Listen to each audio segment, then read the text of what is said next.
Hello, my friend. I'm really glad you're here tonight. Before we begin, I know there are 1,000 places you could be spending this hour, and the fact that you've chosen to spend it here, in the dark, means more than you might think. If one of these stories has ever helped you drift off, leaving a like and subscribing helps this little channel reach someone else who needs it too. It costs nothing, and it means more than you might imagine. While you're here, I'd love to know where you're listening from tonight. Maybe a quiet evening in Minnesota, a cosy village somewhere in England, or a warm home near Melbourne. Leave it in the comments. I really do read every single one.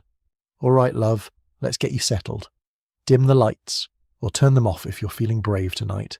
Let your shoulders soften. Let your breathing slow. There's nowhere else you need to be right now except here, with me. Comfortable? Good. Let's begin. It is not the great hall you are picturing. Forget that for a moment the huge timbered feasting room with the long tables, and the roaring fire and the shouting men. That version exists, but it is not where we are going tonight. We're going somewhere much smaller, much quieter, and if I am honest, much more real. A single house, low and long, built of split timber and turf, sitting under a fresh fall of snow somewhere in the hills above a Scandinavian fjord. It is not yet light outside. It will not be light for hours. And inside, in the near total dark, there is one small point of warmth left from the night before. A bed of coals at the centre of the long room, glowing a deep orange under a soft blanket of grey ash, breathing faintly with each draught that slips under the door. The house holds 4 people, and by morning it will feel like it holds the whole world. There is Torvald, the head of this household, a farmer and sometimes trader, a man somewhere in his middle years with hands permanently roughened by rope and tool and cold. There is his wife, Gudrun, who runs this household with an authority that would surprise people who only know the popular image of Viking life. Because in this world a married woman held the keys, quite literally, to the storerooms, the valuables, and the daily rhythm of the house, and everyone inside these walls understood that her word carried real weight. There are their 2 children, a boy of about 9 named Bjorn, already old enough to be given real responsibilities, and a girl of about 6 named Asa, still young enough to be indulged a little, though not for much longer. This is their world. This is where we're going to spend the night. Here is the thing that surprises people first, when they picture Viking homes accurately for the first time. This house is warm. Genuinely warm. Not the damp, miserable cold you might imagine when you hear the word Scandinavia. The walls are thick, built from timber where timber was available, and from cut turf blocks where it was not. And turf, it turns out, is a remarkably good insulator. Some of these homes had walls nearly a metre thick in places, packed earth and grass layered like a very slow, very patient kind of quilting. Snow sits on the roof right now, a good foot of it, and rather than making the house colder, that snow is doing exactly the opposite. It is sealing in the heat, the way a blanket of snow protects the roots of a plant through winter. The house is, in its own way, hibernating along with the family inside it. Gudrun wakes first. She always does. There is no sound to mark it, no bell, no rooster yet, just some internal clock built from years of doing precisely this at precisely this hour. She lies still for a moment in the wide bed built into a recessed alcove along the wall, listening to Torvald's breathing beside her, slow and even, and to the smaller sounds of the children in their own sleeping spaces nearer the fire, where the warmth pools thickest. And then she moves. She swings her legs out from under the wool blankets and finds the floor with bare feet, packed earth covered in a layer of woven rush matting, cold but not shocking, not the way stone would be. She reaches for the coals first, because everything else in this house waits on the fire. Kneeling beside the hearth, a shallow stone-lined pit set into the centre of the main room, she pulls back the ash with a small iron poker. And there they are, a handful of embers that have survived the whole night, dull red, patient, waiting. She feeds them slivers of dry birch bark first, the kind that curls and catches almost instantly, and leans down close enough that you can imagine the smell, resin, and old smoke, and something faintly sweet, and blows, once, twice, a third time, until a thread of flame climbs up through the bark and catches on the kindling stacked above it. Here is something worth pausing on for a moment. Fire was not convenience in this house. It was survival in the most literal sense. And keeping coals alive through the night was a skill passed down and taken seriously.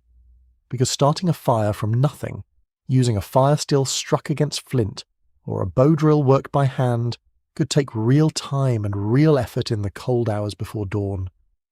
Most households simply did not let the fire go out if they could help it. There are records of neighbours walking considerable distances specifically to borrow a burning coal from another household's hearth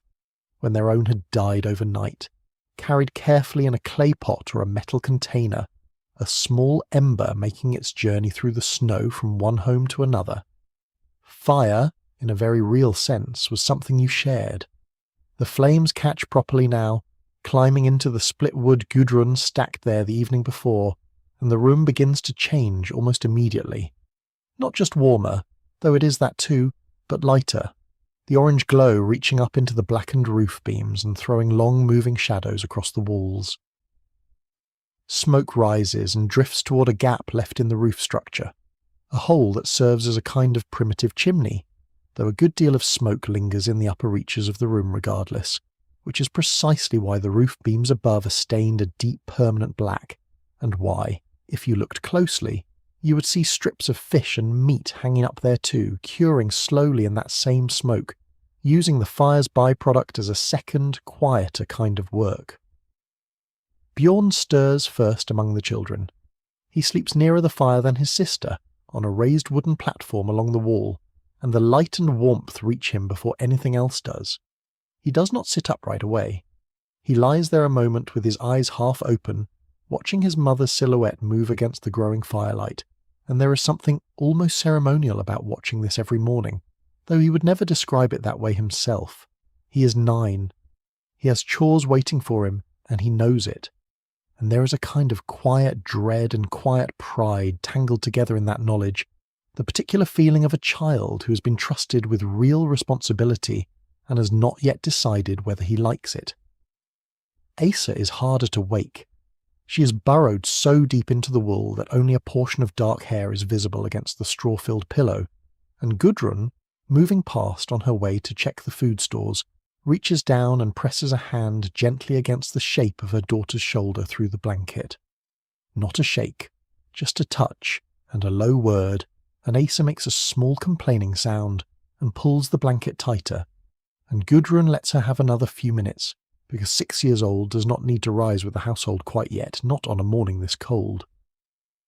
Torvald wakes to the smell of smoke and the sound of his wife's footsteps, which is, if you think about it, a fairly universal way for a household to start its day, then or now. He does not rush either. There is a particular quality to those first minutes of a Viking winter morning, warm bed against cold air, firelight against darkness, that the household seems to have collectively agreed is worth lingering in just slightly, even with work waiting. Now here is where the morning starts branching outward,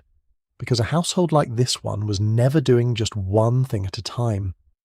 While the fire builds toward proper cooking heat, Gudrun has already moved to the storage area along the back wall, a section of the house sectioned off with a low wooden partition, where sacks and barrels and hanging bundles hold what the family has spent the better part of a year gathering and preserving.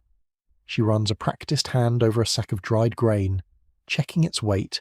a habit so old it barely registers as checking anymore.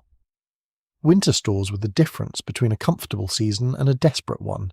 and a woman in her position, the one who held the household's keys, quite literally wore a set of iron keys on a chain or a belt, as both a practical tool and a visible symbol of her authority, was the one who decided how much of anything got used on any given day. Archaeologists have found these key sets in numerous graves belonging to Viking women, buried alongside them as markers of status precisely because the role was understood to matter that much. She counts, without quite meaning to count, the remaining sacks of barley, the strings of dried fish hanging in neat rows, the barrel of salted meat, the crock of preserved berries mixed with honey. There is enough.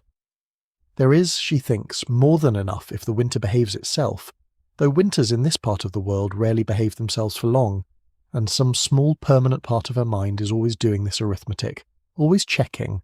the way a person checks a pocket for keys without quite realising their hand has moved. Bjorn is up now, pulling on a woolen tunic over the linen shirt he slept in. Because clothing in a house this cold was rarely fully removed at night, sleep and day wear overlapping more than we might expect. His first task, and he moves toward it with the particular efficiency of someone who has done this 100 mornings before, is the animals. Stay with that thought for a second, because it surprises people. Many Viking farmhouses were built in a long connected structure known as a longhouse, and in a good number of these homes the byre, where the livestock lived, was attached directly to the main living space, sometimes separated only by a wall or a partition, occasionally not separated much at all. The animals' body heat helped warm the house. Their presence was not an inconvenience tucked away in a distant barn. It was, in the coldest months, practically part of the household's heating system. Bjorn pulls his boots on, laced leather over wool-wrapped feet, and steps through into the byre section, where 2 cows and a handful of sheep and goats shift and huff in the dim light, their breath rising in visible clouds even indoors. He forks down fresh hay from the loft above, checks the water trough rice, and breaks through the thin skin that has formed overnight with the flat of his hand. And there is a particular smell here, warm and animal and slightly sweet with hay, that he does not think about anymore because he has known it his entire life. One of the goats presses its head against his leg, looking for attention or food or both, and he scratches behind its ear absently while he works. A small, unremarkable moment of affection between a boy and an animal that has probably happened, in some form, in every farming culture across every century. Outside, briefly, because someone has to go outside, Torvald steps out into the actual morning, and this is where the cold finally becomes real rather than theoretical. The door, low and heavy, built that way deliberately to keep the worst of the wind out and the heat in, swings open onto a world gone entirely white. Snow has fallen through the night, a soft, even blanket over everything, over the low turf roofs of the outbuildings, over the woodpile stacked against the house's outer wall, over the path leading down toward the fjord where thin grey light is just beginning to suggest itself along the horizon. His breath fogs instantly. The cold has a particular bite to it here, sharp and clean, and he stands for a moment simply taking it in, the way you might stand at a window for a moment before starting your day. Except this window has no glass and the weather is not on the other side of anything. He's here for water, mainly, and for a check of the woodpile, and these 2 small tasks take him perhaps 10 minutes total, but they matter enormously to how the rest of the day will go. The well, or in some cases a nearby stream kept from freezing solid by its own movement, sits a short walk from the house, and he breaks a crust of new ice with the wooden bucket's edge before dipping it through. The water is shockingly cold even through the wood and rope, and he works quickly, filling 2 buckets, because water carried indoors even briefly will begin cooling the moment it leaves the source, and a household needs a fair amount of it across a day, for cooking, for drinking, for the endless small tasks of keeping people and dishes and clothing clean. Here is a detail that tends to surprise people, and I find myself genuinely fond of it. Personal cleanliness among Viking-era Scandinavians was, by the standards of medieval Europe more broadly, unusually thorough. Archaeological finds from Viking settlements regularly turn up combs, tweezers, ear-cleaning tools and small scissors, carried and used with real regularity, and contemporary accounts from outside observers, including one often cited 10th century Arab writer named Ahmad ibn Fadlan, who travelled among Scandinavian traders on the Volga River, noted with something between fascination and mild disapproval that these people washed their faces and hands every single morning in a shared basin of water, which by his own cultural standards he found somewhat unhygienic, simply because the water was shared among several people rather than being changed for each person. The washing itself, though, the regularity of it, stood out to him enough to write it down. So the day, even in the coldest depths of winter, begins with washing, a basin brought near the fire so the worst of the chill is off the water, and each member of the household taking their turn, splashing cold water against a face still soft with sleep, and there is a lot of that particular kind of morning gasp that has probably sounded exactly the same for 1,000 years. That sharp intake of breath when cold water meets warm skin. By the time Torvald comes back inside, stamping snow from his boots at the threshold, Gudrun has moved to the cooking side of the fire, and the first real work of breakfast has begun. She has set a flat stone slab close against the hottest part of the fire, and onto it goes a simple dough she mixed the evening before and left covered near the embers overnight. Coarse barley flour and water and a pinch of salt, kneaded into something rustic and dense, nothing like the airy bread we know today. Wheat was a luxury in much of Scandinavia during this period, reserved for special occasions or traded for at real cost, and the daily bread of an ordinary household leaned instead on barley, rye, sometimes oats, ground on a rotary quern stone that sat in the corner of the room and that had, over years of use, worn smooth grooves into the wood of the surrounding floor. Grinding grain was a genuinely laborious task, and it was so central to daily life that the physical act of it shows up repeatedly in surviving sagas and poems, almost always attached to women's work, though not exclusively. The flatbread hisses faintly as it hits the warm stone, and Gudrun flips it with a practiced flick of a wooden paddle after a few minutes, watching for the particular pattern of small dark bubbles that tells her it is ready on that side. It will not take long. This is not leavened bread with hours of rising ahead of it. It is quick, practical, and it fills the room almost immediately with a smell that Bjorn, coming back in from the byre with hay still clinging to his sleeves, notices before he notices anything else. I want to slow down here for just a moment, because there is a detail about Viking-era bread that I find genuinely fascinating and slightly unsettling in equal measure. Archaeologists studying the teeth of Viking-age skeletons have found extremely high rates of wear, far beyond what you would expect from diet alone. Part of the explanation is the quern stones themselves. Grinding grain between two stones inevitably introduced tiny particles of grit into the flour, and that grit, present in nearly every meal, slowly ground down the enamel of people's teeth over a lifetime of eating what was, in every other respect, perfectly ordinary bread. It is the kind of detail that makes you reconsider something you thought was simple. The humble act of eating breakfast, quietly wearing down a person's teeth one loaf at a time, year after year, without anyone fully realizing it was happening. Alongside the bread, breakfast in this household is unhurried and fairly simple. There is skyer, a thick, tangy, yogurt-like dairy product made from skimmed milk, something that would feel surprisingly familiar to anyone who has stood in a modern grocery store aisle, because skyer is still made and sold today in Iceland, using methods that trace directly back to this era. There is a portion of dried fish, cod most likely, soaked briefly or simply eaten as is, tough and salty and packed with the kind of protein that a body needs to face a cold day of physical work. There might be a smear of butter, churned by hand in a wooden barrel churn that Asa, now finally awake and cross-legged near the fire with a blanket still draped over her shoulders, sometimes gets given as a small chore, turning the handle in slow patient circles while the household talks around her. The family does not eat at a table in the way we picture a modern breakfast table. They sit close to the fire on benches built along the walls that also served, at night, as sleeping platforms for some members of the household or storage space during the day. Everything in this house does more than one job. There is no room, in a home this size, for furniture with only a single purpose, and here, in this unhurried half-hour around the fire with bread and skyr, and the particular quiet of a household not yet fully awake, something small and human happens that has nothing to do with history at all, not really. Asa, still working the butter churn with one hand, leans against her mother's side without seeming to think about it, the way small children do, seeking warmth and contact simultaneously, and Gudrun shifts slightly to make room for her without breaking the conversation she's having with Torvald about whether the weather will hold long enough for him to check the fishing net set along the fjord's edge. It is such a small gesture.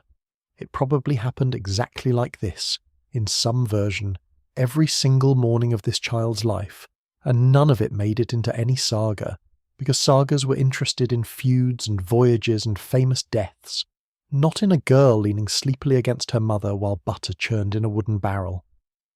But it happened. It happened constantly in thousands of homes like this one, and I think that is worth remembering when we picture this era, because the loud dramatic version of Viking life that survives in the historical record is only ever a fraction of what these lives actually contained. Let me tell you a little more about this house itself, because I think it deserves its own attention, separate from the people moving through it. What Torvald and Gudrun live in is what archaeologists generally call a longhouse, though that single term covers an enormous range of actual buildings across the Viking world, from small modest farmhouses like this one to genuinely massive halls belonging to powerful chieftains. This particular house is modest, a single long rectangular room roughly 15 paces from end to end, though modest did not mean poorly built, quite the opposite in fact. The walls are constructed using a technique where upright timber posts form the main structural frame, and the spaces between them are filled with wattle, woven branches, packed with clay, or, in this colder region, with cut turf, stacked in neat overlapping blocks the way you might stack bricks, grass side down, so that over a season or two the roof and walls actually grow a thin living layer of grass across their surface. From a distance, in summer, a house like this can look almost like a gentle green hill with smoke rising out of it, which is not an accident. That grass layer adds yet another level of insulation on top of everything else. The roof is supported by a row of internal posts running down the length of the room, thick trunks set deep into the earth, and these posts do double duty as the house's structural skeleton and as convenient places to hang things, tools, bundles of drying herbs, the occasional weapon kept more for hunting and travel than for the raiding most people associate with this era. Because here is something worth being honest about. Most Viking-age Scandinavians, the overwhelming majority of them, spent their entire lives as farmers, never once setting foot on a longship bound for anywhere. Torvald has travelled, a little, on shorter trading voyages down the coast, but his life, like the lives of most men in his position, is built around this farm, this house, these animals, these fields buried right now under snow and waiting for spring. The floor beneath everyone's feet is packed earth, occasionally covered with woven rush or straw matting for warmth and cleanliness, and it would be swept and refreshed regularly, old matting pulled up and burned or composted, new material laid down. There are no windows in the way we understand them, no glass, just perhaps a small opening high on one wall that could be covered with a stretched animal skin, scraped thin enough to let in a diffuse hint of daylight while keeping out the worst of the weather. Most of the working light in this house, especially in winter, comes from the fire itself and, when finer work is needed, from small oil lamps, simple stone or clay bowls holding fish oil or animal fat with a twisted wick of moss or plant fibre, burning with a low, somewhat smoky flame that smells, if you have never encountered it, something like a candle crossed with the sea. Now, I want to circle back to Gudrun for a moment, because there is something sitting underneath her practical mourning that I have not mentioned yet, and I think it deserves to be told properly rather than rushed past. She is 34 years old. She has borne 4 children in her life, and she is raising 2 of them.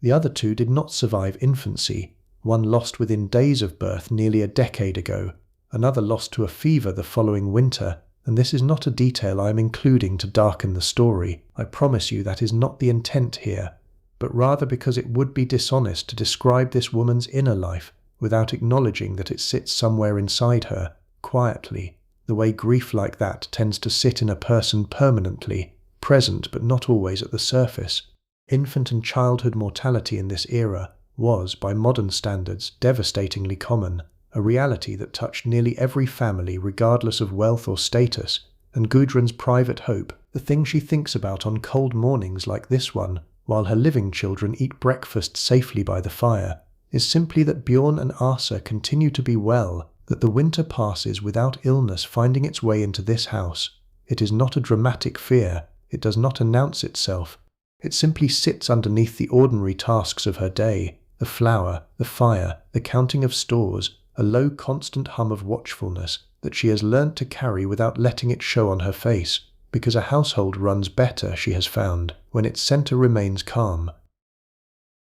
She watches Asa now, laughing at something Bjorn has said, butter forgotten for a moment in the churn, and something in Gudrun's chest loosens slightly, the way it does every single morning when she confirms, quietly and without ever saying so out loud, that both her children are here, and warm and well.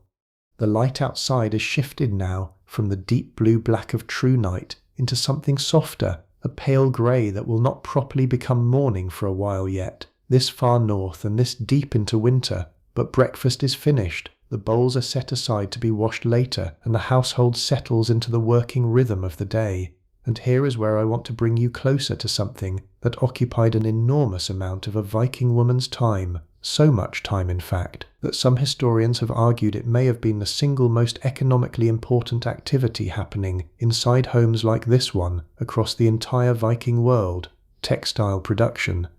Gudrun moves to a corner of the room where a warp-weighted loom stands leaned against the wall, a tall wooden frame nearly as high as the ceiling, with a row of triangular clay weights hanging along its bottom edge, each one keeping a vertical thread taut. She has been working on this particular piece of wool cloth for weeks already, and she will likely work on it for weeks more, because producing cloth by hand, from raw wool through to finished fabric, was a staggeringly long process. Consider what actually has to happen. Wool sheared from the household's own sheep, washed, picked clean of debris by hand, carded to align the fibres, spun into thread using a hand spindle, a task so constant and so portable that women were expected to spin almost anywhere, walking between tasks, sitting in conversation, the spindle twirling almost as an extension of the hand rather than a separate, deliberate action, and only then finally woven into actual cloth on a loom like this one. Historians have calculated, based on surviving evidence and experimental archaeology, where modern researchers actually attempt these techniques by hand, that producing enough cloth for a single basic set of clothing for one person could take literally hundreds of hours of labour. A single sail for a Viking longship, and I find this figure genuinely staggering every time I think about it, could require the wool from close to 200 sheep and represent tens of thousands of hours of spinning and weaving. Think about that the next time you picture a dramatic image of a ship cutting across open water under full sail. Behind that image, invisible, is a small army of women who spent years of their lives, collectively, producing the very fabric that made the voyage possible in the first place. The ship gets remembered, the thread, somehow, does not. Asa has joined her mother now, settled on a low stool nearby, with a hand spindle of her own, smaller and simpler than her mother's, because this is a skill children in this household begin learning early. Not as play exactly, though there is something almost meditative and pleasant about the repetitive motion once you find the rhythm of it, but as genuine preparation for adult life. Her thread comes out uneven, thick in places and thin in others, the visible signature of a beginner's hands, and Gudrun does not correct her constantly, just occasionally, a light adjustment here, a murmured suggestion there, because she remembers, faintly, being exactly this clumsy with a spindle herself once, under her own mother's patient half-attention. There is a particular sound that fills a room like this during work like this, the soft repetitive click and whir of a spindle, the low creak of the loom's wooden frame as Gudrun passes the shuttle through, occasional low conversation, and underneath all of it, the crackle and settle of the fire. It is not a silent house. It has never been a silent house, but the sounds it makes are unhurried ones, the sounds of tasks that will simply continue, steadily, for as long as they need to. Meanwhile, across the room, Torvald has pulled a low workbench near enough to the fire's light and settled onto it with a half-finished wooden bowl in his hands and a small curved knife. Woodworking filled a similar role for men in this household economy that spinning and weaving filled for women, a constant background task, fitted into whatever hours were not claimed by farming or fishing or trading. He is carving this particular bowl for no urgent reason at all, simply because the household can always use another one, and because his hands, like most Viking-era hands, are rarely entirely idle. The knife moves in short, practiced strokes, curling pale shavings of wood down onto the floor near his feet, and Bjorn drifts over after a while to watch, not being taught exactly, just absorbing, the way children do, the particular angle his father holds the blade, the way he turns the bowl steadily in his other hand.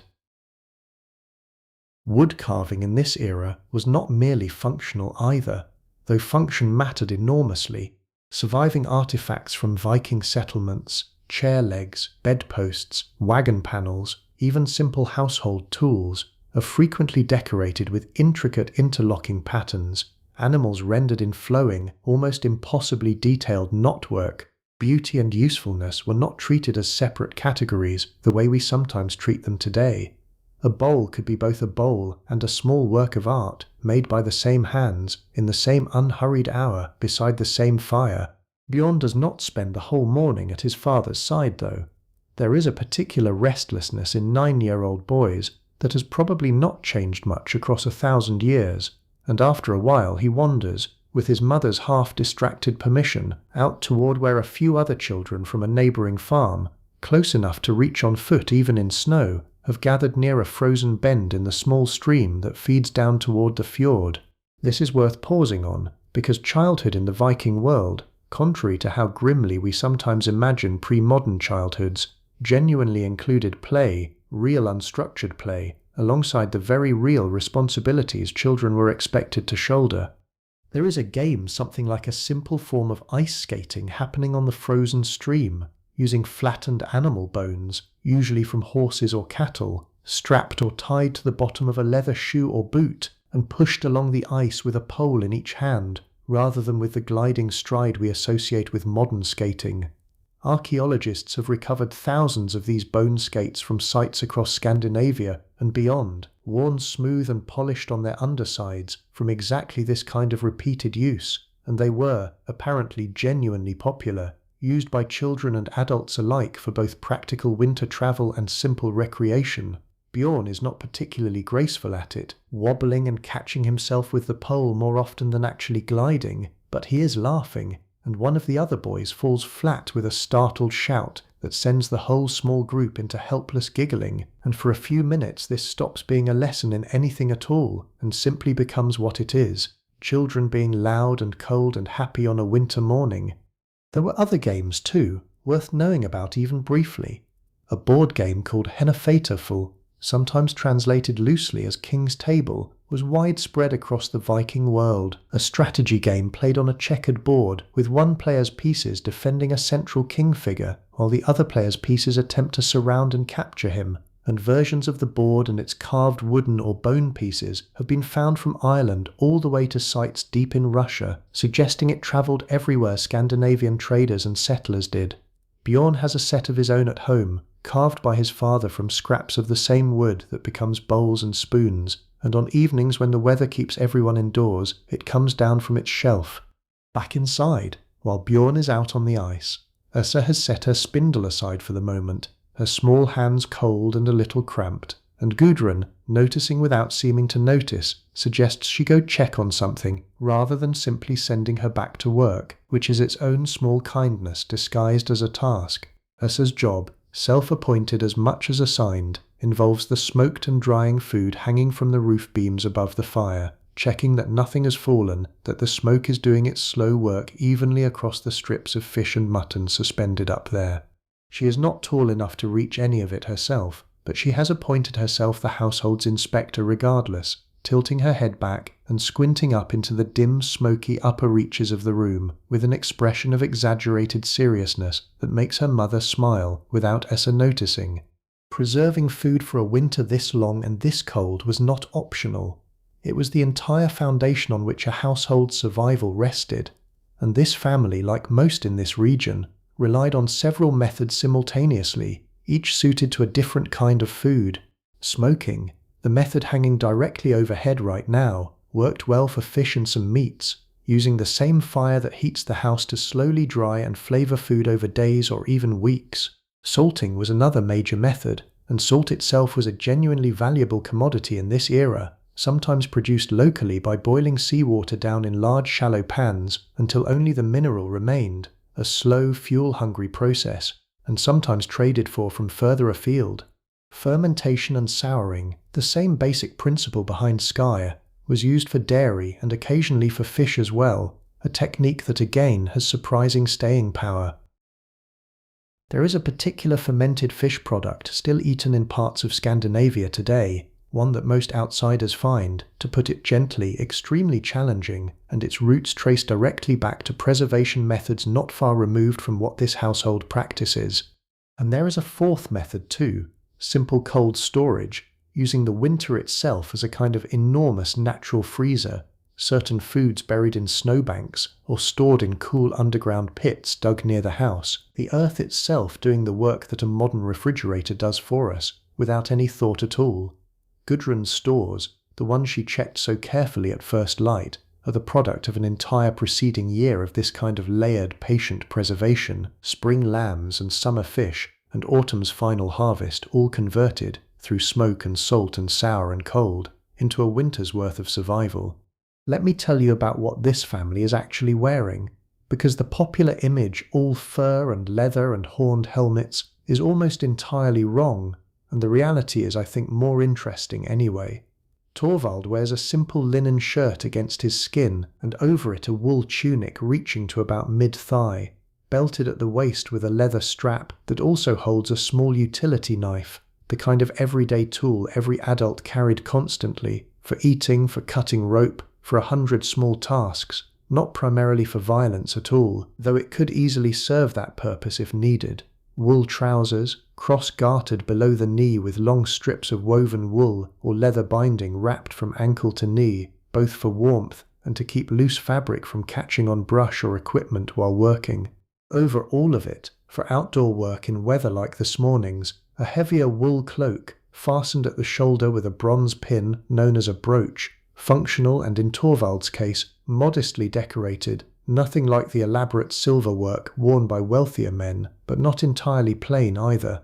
Gudrun's clothing tells a slightly different story, and it is worth understanding because it reflects her status within the household quite directly. Beneath everything, a linen underdress, over that, a wool dress, and over that, distinctively, what is often called an apron dress or strap dress, a rectangular piece of fabric wrapped around the body and suspended by 2 loops over the shoulders, fastened at the front with a pair of oval brooches. And this particular garment, along with the brooches themselves, is one of the most recognizable and archaeologically common markers of Viking-era women's fashion across the entire region. These oval brooches were not merely decorative. Married women, women running households, wore them constantly, and between them, a woman like Gudrun would often suspend a chain or string holding small useful items, a pair of scissors, tweezers, sometimes keys, the same keys that mark her authority over the household stores. Her clothing, in a very real sense, displays her role in the household the way a uniform might, if uniforms could also be genuinely beautiful. Colour, incidentally, was not the dull, monochrome brown and grey palette we often picture. Vegetable dyes derived from local plants, and imported dyes traded for at real expense, produced a range including yellow, red, blue and green, and wealthier households, or households with access to good trade, could and did produce colourful clothing. Blue, from woad, a plant that could actually be grown locally in parts of Scandinavia, was relatively accessible. Red, often from imported madder root, was pricier, and therefore carried a bit more social weight when worn. Gudrun's everyday dress leans toward a soft undyed wool, and a warm rust-coloured overdress, dyed some years back, using a mix of local plants she gathered herself in late summer, a colour that has faded gently with wear and washing into something closer to a deep amber now. Jewellery, too, deserves a moment, because it was not merely ornamental in this world. It was portable wealth, quite literally. Silver arm rings, sometimes cut into pieces and used almost like currency in trade, were common among both men and women who could afford them. Torvald wears a single, simple silver arm ring, a gift from Gudrun's father at their wedding many years ago, and he has never once considered cutting it for trade, regardless of how tight a winter might occasionally get, because some things, apparently, held meaning that outweighed their practical value, even in a culture that was, in most other respects, intensely practical. Now, the children. Bjorn and Asa are dressed essentially as smaller versions of their parents, in scaled-down wool and linen, because the concept of childhood as a completely distinct wardrobe category with its own styles and expectations is largely a modern one. Children in this household simply wore smaller, somewhat simpler versions of adult clothing, practical and warm, patched and handed down between siblings and cousins as they grew. Nothing wasted in a household where every piece of cloth represented, as we now know, hundreds of hours of someone's labor. The morning stretches on, unhurried, and by the time the pale winter sun has climbed as high as it is going to climb today, hardly high at all this far north in the depths of winter, barely clearing the tops of the fjord surrounding hills before it starts its slow slide back down, the household has settled into that particular rhythm of a working day that does not need constant supervision or direction, everyone simply knowing their piece of it. Torvald has gone out again, this time down toward the water's edge, to check the fishing lines and small nets he keeps set even through winter in the parts of the fjord that do not freeze solid, the salt water and the tidal movement keeping a channel open even when the smaller stream where Bjorn was skating earlier has iced over completely. Fishing, I should say clearly, was not a seasonal hobby for a household like this one. It was a year-round necessity, and winter fishing carried its own particular skills and dangers. Cod was the great staple of Scandinavian coastal diets,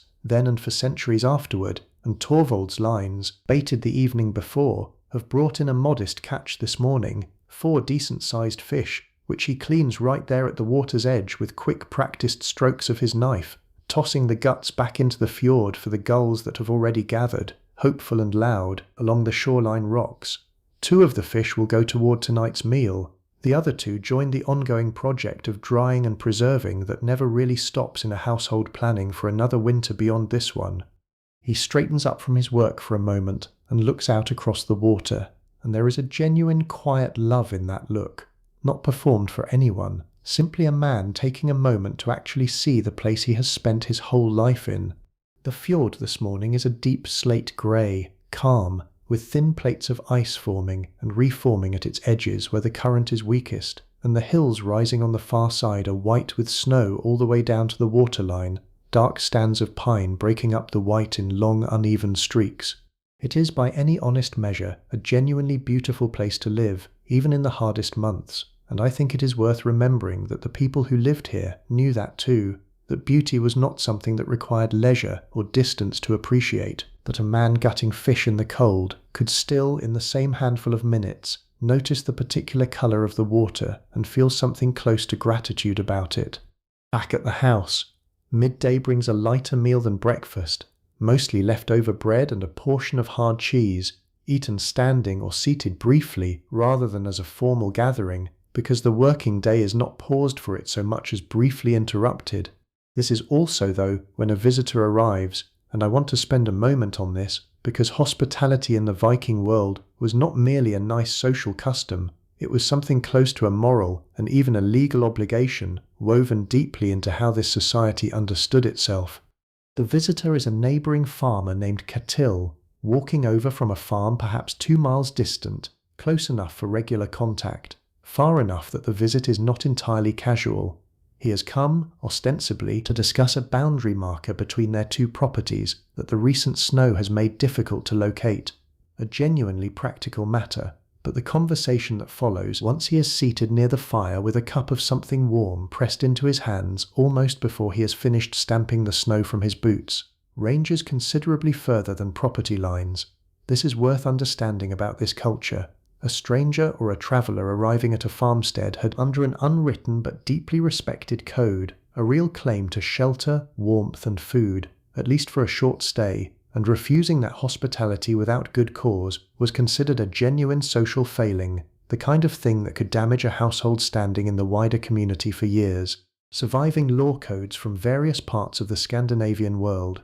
written down somewhat later but reflecting older oral custom, include specific provisions about the obligations of hosts and the behaviour expected of guests, a whole quiet ethical system built around the simple, practical reality that in a harsh climate with settlements often spread thinly across difficult terrain, the difference between hospitality and its absence could genuinely be the difference between life and death for a traveller caught out in bad weather. Gudrun, without being asked, has already set another portion of bread and cheese in front of Ketil, and there is a particular unspoken choreography to this. Guest cared for first, guest's comfort checked before anyone returns fully to their own tasks, and Ketil, for his part, follows the equally unspoken rules of being a good guest.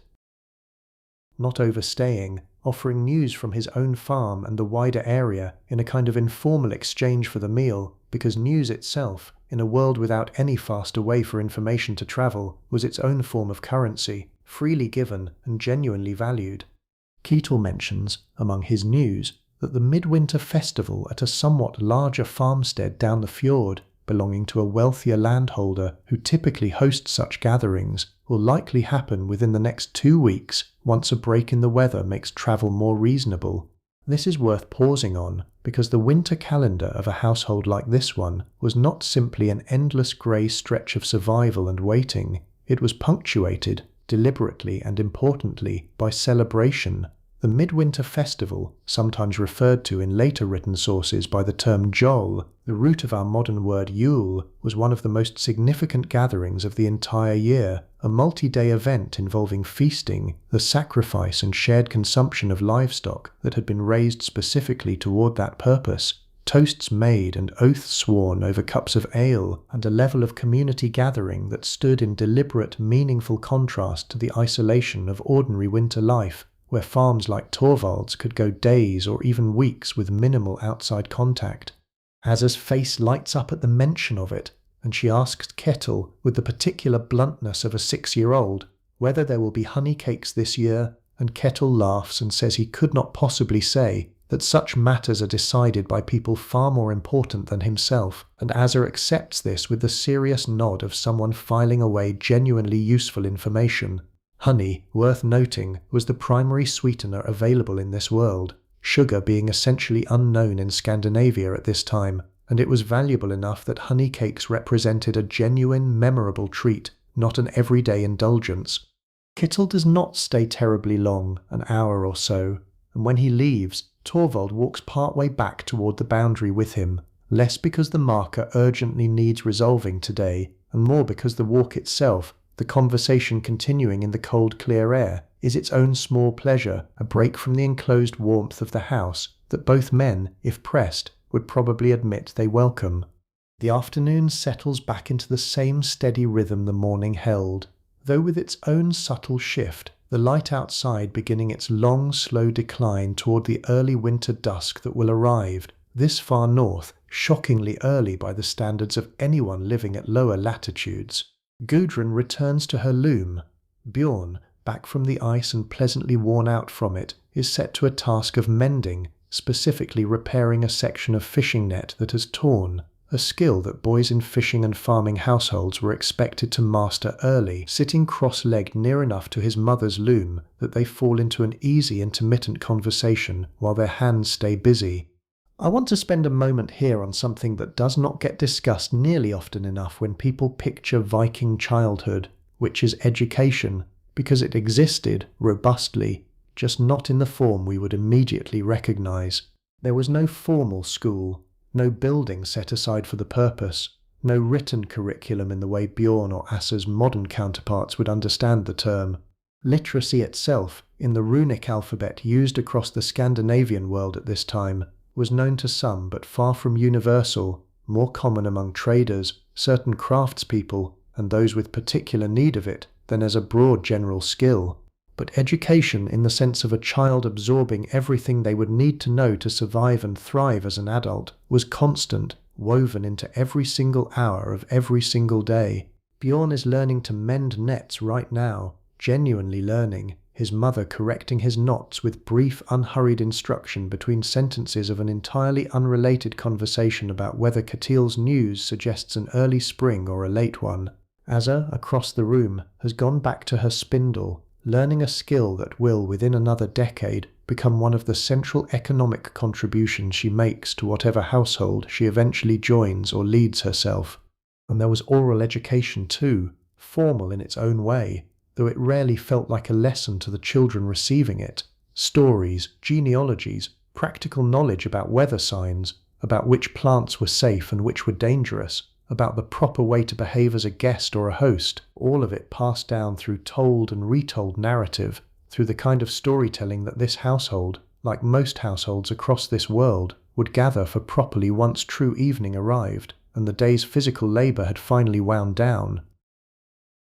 Memory itself was a genuinely important skill in a culture that relied so heavily on spoken transmission, and children were expected, gently but persistently, to remember, to retell, to carry forward what they had been told. The light outside is failing now, faster than it would at other times of year, the pale grey of afternoon deepening toward a blue that will, within the hour, become true darkness. This far north, in the deep of winter, daylight is a scarce, almost precious resource, sometimes offering only a handful of usable hours between one long night and the next, and a household organizes itself around that scarcity instinctively, the way you might organize your day around any resource in short supply. Whatever needed daylight, checking distant snares, walking further afield, has already happened. What remains for the evening is work suited to firelight and the slow, unhurried business of preparing for night. Gudrun sets her loom aside, the day's portion of weaving added, thread by careful thread, to a piece of cloth that will not be finished for weeks yet, and turns her attention to the evening meal, which in this household, as in most, is the day's larger and more deliberate meal, the one gathering everyone properly together rather than the scattered practical eating of midday. She has decided, watching the 2 fish Torvald brought back this morning, on a fish stew, thickened with barley and flavoured with whatever dried herbs remain from last summer's careful gathering, wild thyme and something faintly resembling what we would now call juniper, its sharp resinous berries crushed and added sparingly because too much would overwhelm rather than season. There is a cooking pot suspended over the fire on an iron chain and hook arrangement, adjustable in height so the heat beneath it can be increased or reduced simply by raising or lowering the pot itself. A genuinely clever piece of everyday engineering that required no complicated mechanism at all, just a length of chain and a series of hooks set at different heights. Into this pot goes water, the cleaned and portioned fish, a double handful of barley, some dried onion or a related root vegetable that kept reasonably well through winter storage, and Gudrun's careful pinch of herbs, and then the whole thing is left to simmer slowly, filling the house gradually with a smell that pulls Bjorn's attention away from his mending more than once, his stomach making its opinion known well before the meal is actually ready. Asa has been given the task of tending the smaller fire adjustment, adding a stick here, nudging embers there under close supervision, a task that makes her feel enormously important despite its genuine simplicity, and there is something worth noticing in how deliberately this household hands its children small real responsibilities rather than empty busywork, letting a 6-year-old feel the actual weight, however small, of contributing something the family needs. Torvald, meanwhile, has turned to a different kind of evening task, one that connects directly back to something we touched on earlier without fully exploring it: tool maintenance. A farming household's tools, iron axe heads, the fishing hooks that brought in this morning's catch, the various small blades scattered throughout a working day, required constant attention to remain useful, and iron itself, in this era, was neither cheap nor easily replaced. Torvald sits with a whetstone and a small collection of blades that have dulled through the week's use, working each one with slow, practiced strokes, the particular scraping rhythm of stone against metal becoming just one more thread in the layered evening soundscape of this house, alongside the simmering pot, the creak of the loom finally at rest, the low murmur of Bjorn and Asa talking quietly near the fire.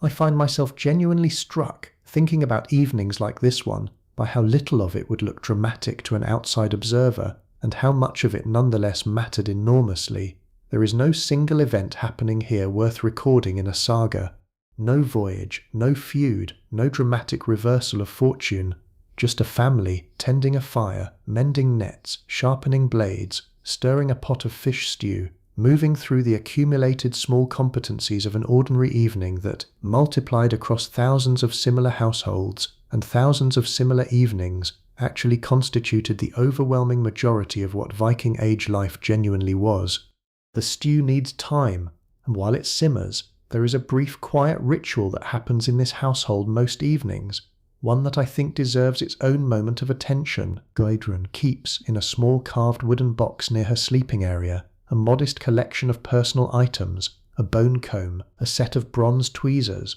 a small polished bronze mirror disc, hardly bigger than the palm of her hand, its surface, by our modern standards, dim and slightly distorted, nothing like the crisp reflection we take for granted, but functional enough to check that hair was properly arranged, that nothing embarrassing had gone unnoticed through a long working day. She takes a few minutes now, before the stew is ready and before the full business of evening properly begins, to run the comb through her hair, working out the day's tangles, a small private moment of care that has nothing to do with vanity in the way we sometimes dismissively use that word, and everything to do with the simple universal human comfort of tending to yourself, briefly, at the end of a long day. By the time full dark has settled outside, and it settles completely out here, without the orange haze of street light or distant town that we take so entirely for granted now, the stew is ready, and the family gathers close around the fire to eat. There is no formal announcement of mealtime, no bell, nothing like that. It simply happens, Gudrun ladling the thick fish stew into shallow wooden bowls, each person receiving a portion, and everyone settling onto the benches along the wall nearest the fire's warmth, close enough together that shoulders occasionally brush. The stew is good, not elaborate, nothing like the layered sauced cooking we might associate with formal dining today, but good in the honest, satisfying way that food tends to be good after a full day of physical labour, in genuine cold, warm and filling, and faintly smoky from the fire it was cooked over. Bjorn eats with the focused, slightly inelegant enthusiasm of a 9-year-old who has been outside on the ice half the morning and mending nets half the afternoon, and Gudrun watches him for a moment with the particular fondness that seems to require no comment at all. Asa eats more slowly, still telling, between bites, an involved and only partially coherent story about something that happened between two of the other children while she was watching from the frozen stream bank. And nobody rushes her through it, the whole family content to let a 6-year-old's meandering account of her afternoon simply unfold at its own pace. Bread accompanies the stew, the last of what Gudrun baked that morning, and there is a small portion of the honey catil mentioned earlier, saved carefully in a sealed clay pot, and brought out only occasionally, drizzled thin and precious over a final piece of bread, as something between dessert and simple treat. And Asa's reaction to this small unexpected pleasure is exactly what you would expect from any 6-year-old anywhere, delighted and slightly theatrical about it. Torvald, working through his own bowl at a slower pace, mentions, almost in passing, something he noticed while checking the fishing lines this morning, that the seals have been unusually active further out in the fjord this week, which he takes as a small, reasonably reliable sign about the coming weeks of weather. Seals tending to move and gather differently depending on ice conditions and fish movement patterns further out than any human observer could easily track directly. This is worth noting actually, because reading the natural world this closely, the behaviour of animals, the colour of the sky at dusk, the particular quality of frost on a given morning, was not superstition exactly, or not only superstition, it was applied, hard-won practical knowledge, accumulated across generations and passed down the same way stories and songs were passed down, through direct transmission from parent to child, uncle to nephew, one working lifetime informing the next. There is a particular kind of conversation that happens at a meal like this one, unhurried, looping, moving from the seals to a question Bjorn asks about whether they might visit his grandmother, Gudrun's own mother, who lives with her second husband on a farm a day's travel further up the coast, a visit that both parents agree would be lovely but probably has to wait until the days lengthen and travel becomes less risky, to a small disagreement between the children about whose turn it actually is to help with the morning milking tomorrow, resolved by Gudrun with the weary, practiced patience of a mother who has settled this exact argument more times than she could count. None of it is dramatic. All of it is, in its own quiet way, the actual texture of a family's life, the small negotiations and small pleasures that fill up the space between the larger, more obviously historical facts we tend to focus on when we picture an era like this one. Outside, unnoticed by anyone still seated comfortably near the fire, the snow has begun falling again, softly, adding a fresh layer to what already covers the roof and the yard and the frozen path down toward the water, and the wind has died down to almost nothing, leaving a kind of profound, textured silence outside the walls, the specific hush that only heavy falling snow seems able to produce, muffling even sounds that would otherwise carry easily across open, frozen ground. When the bowls are cleared, gathered up by Asa in a small self-important procession to the wash basin where they will wait until morning rather than being properly washed in the cold and dark tonight. The household settles into what is, in many ways, my favourite part of a day like this one to imagine. The fire is built up a little higher for the evening, and everyone draws in closer around it, and this is when Torvald, more often than Gudrun in this particular household, though it varies family to family, becomes a storyteller. I want to be honest with you about something here, because I think it matters. We tend to imagine Viking storytelling, when we imagine it at all, as something formal and grand, skalds performing composed poetry in a chieftain's hall, elaborate verse praising battles and kings. And that genuinely existed. That entire tradition is real and well documented. But it existed alongside something much smaller and much more common, the everyday storytelling that happened in ordinary households like this one, parents telling children the same beloved stories they themselves had been told as children, folk tales about the landscape itself, about the unseen beings believed to inhabit it.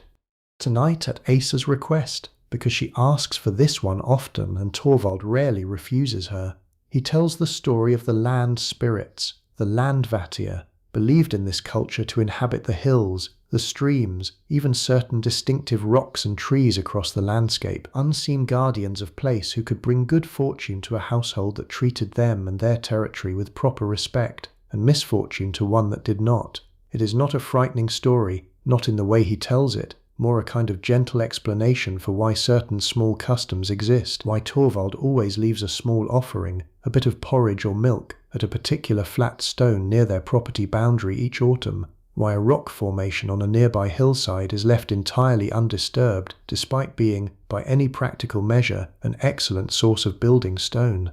Asa listens with the complete uncomplicated absorption that 6-year-olds bring to stories they have heard many times before, and love precisely because they already know how they end, occasionally supplying a detail herself before her father reaches it, and Torvald lets her, pausing his own telling to let her fill in the part about the spirit's particular fondness for milk with obvious approval. Bjorn, older and beginning to hold these stories a little more loosely, somewhere in that particular in-between stage of childhood where belief starts to soften into something closer to tradition and habit, still listens closely, still seems to genuinely enjoy it, even if he might, if pressed directly, admit some uncertainty about whether he actually believes a spirit lives in that stone, or whether he simply loves the story and the ritual around it regardless. Here is a detail I find genuinely moving, actually thinking about it. These small domestic beliefs, the offerings, the respected stones, the careful courtesy extended toward an unseen landscape, rarely made it into the more famous written sources that survive from this era, the sagas and eddas composed and eventually written down mostly by and for a different, often more elite audience. What we know about ordinary household beliefs like these comes instead from scattered folklore recorded centuries later, from archaeological evidence of small ritual deposits found near farmsteads, buried offerings that historians have had to piece together slowly and carefully, and from a kind of educated, careful extrapolation backward. The grand mythology, Odin and Thor and the 9 worlds bound by Yggdrasil's branches, that survived because someone with the resources and motivation eventually wrote it down properly. The quiet daily practice of a farming family leaving milk for the spirit of a particular stone survived only in fragments, in whispers, in exactly the kind of story Torvald is telling his daughter right now, one which, had history gone even slightly differently, might not have survived at all. The fire pops and settles, sending a brief shower of sparks up toward the blackened roof beams, and Asa startles slightly and then laughs at her own reaction, and Torvald's story winds its way, unhurried, toward its familiar, comforting conclusion, the household spirit satisfied, the farm blessed with a good harvest, the family safe through another winter, which is, when you think about it, not really a story about spirits at all in the end. It is a story about safety, about continuity, about a family's deep, abiding hope that their small corner of a large and often difficult world will remain, through whatever means, protected. Bjorn asks for a story too, once his sister's has properly finished, and his tastes have begun shifting, the way an older child's tastes do, towards something with a bit more adventure in it, though still nothing like the battle-heavy sagas some people assume filled every Viking evening. Tonight he asks for the story of his own great-grandfather, a man neither child ever met, who made a trading voyage, decades ago now, all the way to a crowded, noisy market town far to the south, along rivers that wound through entirely different lands, trading furs and walrus ivory and the fine combs this family's ancestors were apparently known for carving, and returning with silver coins from places whose names meant nothing at all to a young boy in this house, except that they sounded impossibly distant and impossibly interesting. This is worth understanding properly, actually, because it corrects something the popular imagination tends to get wrong. Viking-era trade networks were genuinely vast, connecting Scandinavia to markets as far as Byzantium and the Islamic caliphates through river routes running down through what is now Russia and Ukraine, and westward to trading centres across the British Isles and continental Europe. A family like this one, ordinary farmers on a modest fjord side holding, could still have a genuine tangible connection to that wider world. A great-grandfather's silver coin, minted somewhere the family could not have located on any map, even if maps like that had existed for them, kept still, generations later, in the same small carved box that holds Gudrun's comb and mirror, a physical thread connecting this warm, quiet room to an almost unimaginably larger world.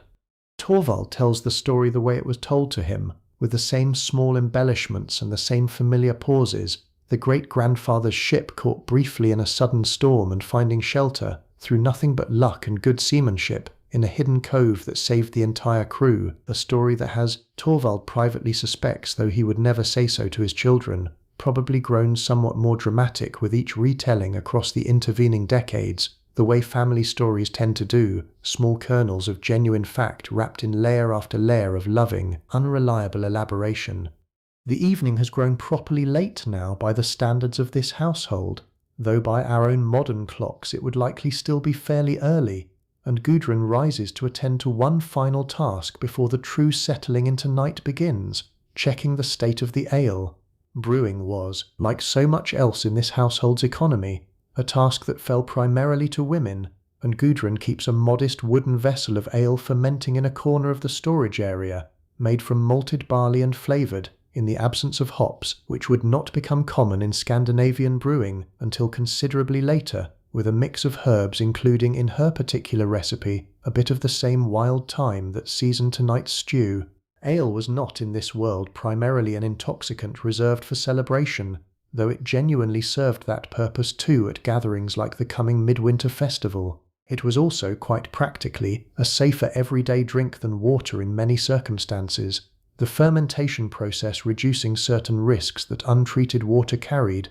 and it was consumed in modest quantities by adults and, in even more diluted, weaker forms, sometimes by children as well. She checks the current batch, gives it a careful appraising sniff, decides it needs perhaps another few days before it is properly ready, and covers the vessel again. And this small quiet task, unremarkable in itself, represents one more thread in the enormous invisible web of ongoing, overlapping projects that a household like this one always had running simultaneously. Bread today, cloth over weeks, ale over days, preserved food over an entire year, nothing ever quite finished, everything always, patiently, in progress.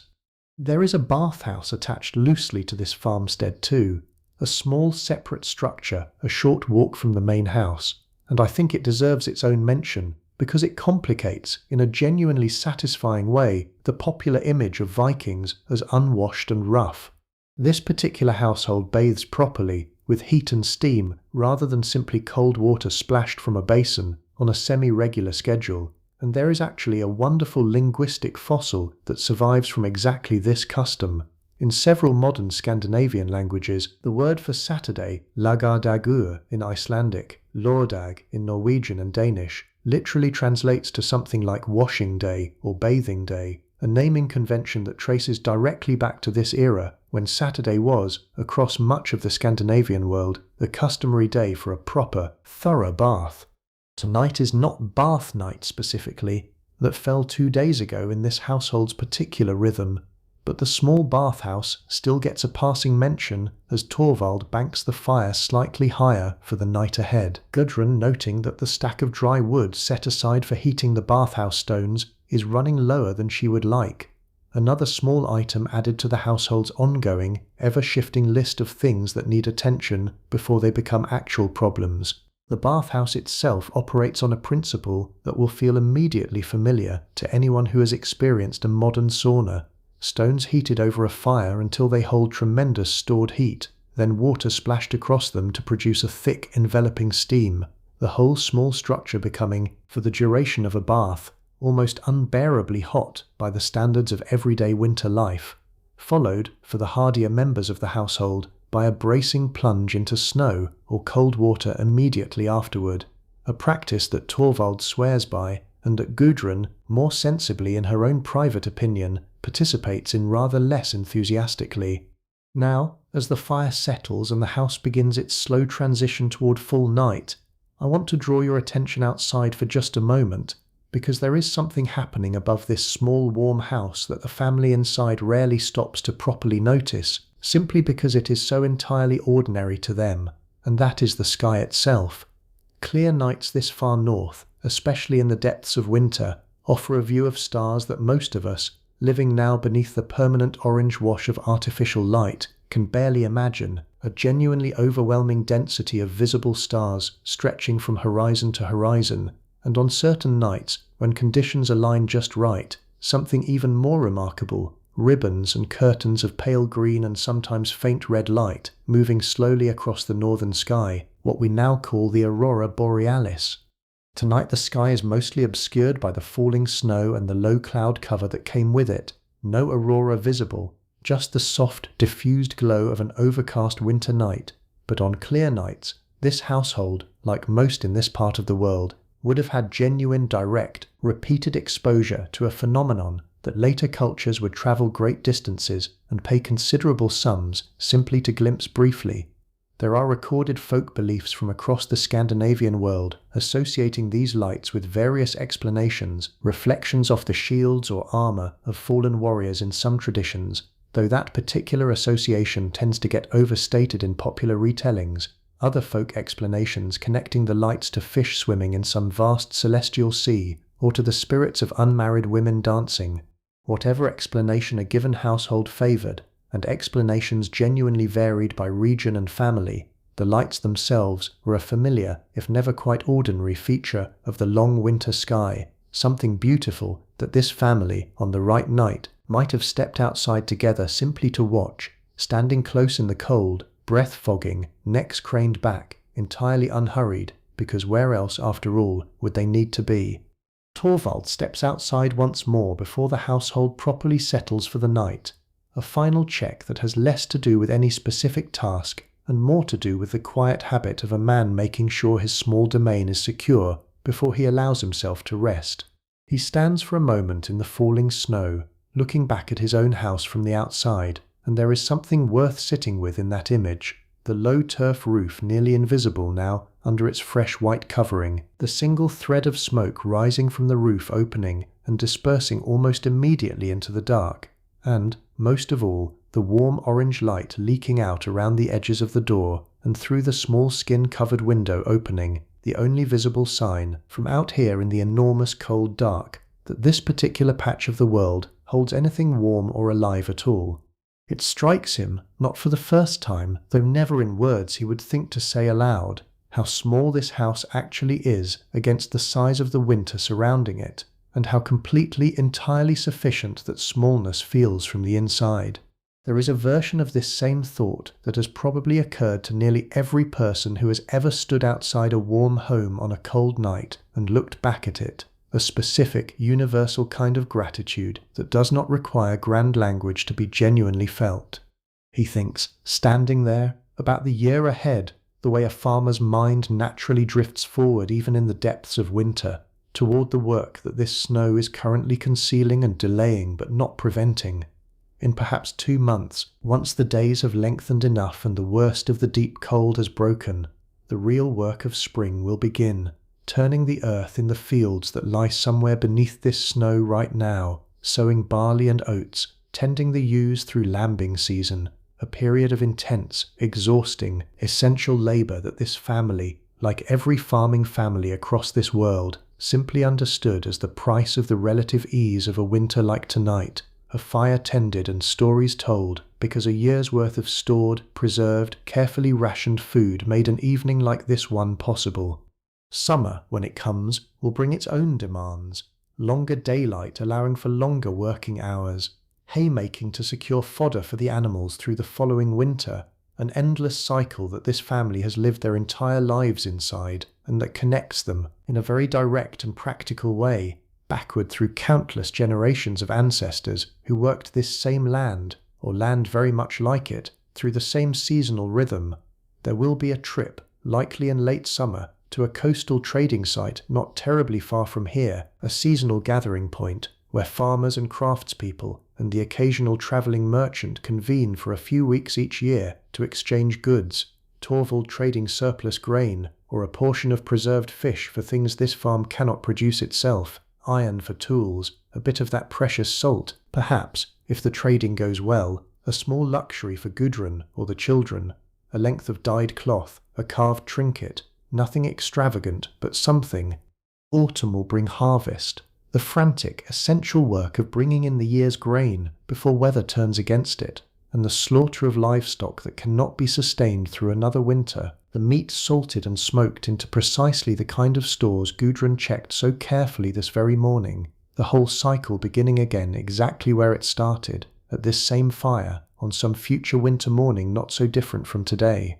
Torvald has seen, by his own rough count, something close to 35 of these full cycles now, spring following winter following autumn following summer, in an order so familiar it barely registers as pattern anymore, simply as the shape of a life, and there is a particular, hard-won contentment available to a person who has genuinely made peace with that kind of repetition, who has found, somewhere across those 35 years, that the sameness of it is not a limitation but something closer to a gift, a life whose basic shape he trusts, built on land he knows in the dark, surrounded by people whose voices he could recognize from any distance, in any weather, without needing to see a single face. He comes back inside, pulling the heavy door shut behind him against the cold and the last of the falling snow, and the warmth of the house closes around him again immediately. That particular, almost physical sensation of stepping from genuine cold into genuine warmth that the body seems to register somewhere beneath conscious thought, a kind of full-body exhale. Inside, the evening has moved into its final, quietest phase. Asa is fighting sleep in the way small children do, sitting upright near the fire with her eyes drifting shut and then snapping open again, insisting each time that she is not tired at all, an insistence that convinces no one at all, least of all herself. Gudrun does not fight this particular battle directly. Instead, she begins the same quiet, unhurried routine she follows most nights, gathering the wool blankets that have been airing near the fire's warmth back toward the sleeping platforms, checking that the straw-filled mattresses beneath them, the household's actual mattresses, since the softer, feather-stuffed bedding that wealthier households sometimes enjoyed was a genuine luxury this farm did not possess, remain reasonably dry and free of drafts. She settles Asa first, half carrying, half walking her sleepy daughter to the low sleeping platform near the fire that she and Bjorn share, and tucks the wool blankets around her with the particular thoroughness of a mother who has performed this exact sequence of motions thousands of times before, checking that no gap remains at the shoulders or feet where cold air might find its way in during the night. Asa, half asleep already, asks in a small voice whether her mother will sing the one about the fox, and Gudrun, settling onto the edge of the platform beside her, obliges without hesitation, a simple, repetitive folk melody about a fox outwitting a farmer, the kind of song that exists in some form across nearly every agricultural culture that has ever kept livestock and lost the occasional chicken to a clever predator, sung low and unhurried, more for the soothing rhythm of it than for any particular musical ambition. Bjorn, technically too old now to admit he still enjoys hearing this particular song, lies nearby with his eyes closed, listening anyway, and there is something in his stillness that suggests he is not nearly as indifferent to it as his 9-year-old dignity would probably prefer. I think it is worth pausing here, honestly, on the simple fact of a mother singing her children to sleep beside a fire very likely older than 1,000 years, because it is such an easy detail to skip past, and such an important one to actually sit with. We tend to imagine history, especially an era as loudly mythologized as the Viking Age, through its most dramatic surviving fragments and lullabies by their nature, leave almost no trace at all. No saga records the specific melody a mother hummed to quiet a restless child on an ordinary winter evening. No archaeological dig unearths a lullaby, and yet it happened, constantly, in nearly every home across this entire world, the same fundamental tenderness expressing itself in roughly the same fundamental way it does now, a parent's voice, low and familiar, easing a child towards sleep. Asa's breathing evens out within a few minutes, properly asleep now, one hand still loosely curled in a fold of her mother's sleeve, and Gudrun stays a moment longer than strictly necessary before gently working her sleeve free and rising, careful not to disturb either child, Bjorn having drifted off somewhere during the song as well, more suddenly and less gracefully than his sister. The particular boneless collapse into sleep that seems specific to 9-year-old boys who have spent a full day on ice skates and mending nets and absorbing more of the world than they probably realize.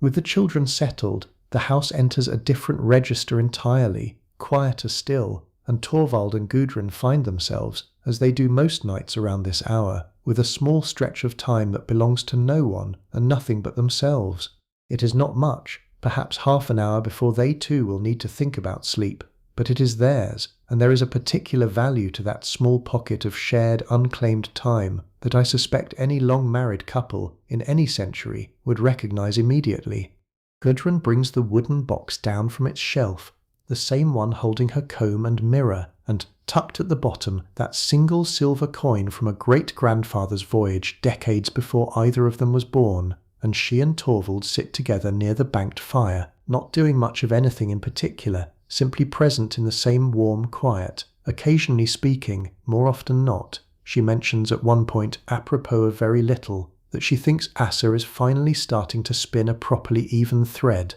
that this morning's clumsy, uneven work had, by evening, shown real improvement, and Torvald nods, genuinely pleased by this small piece of domestic news in a way that has nothing to do with performance and everything to do with a father's uncomplicated satisfaction in his daughter's growing competence.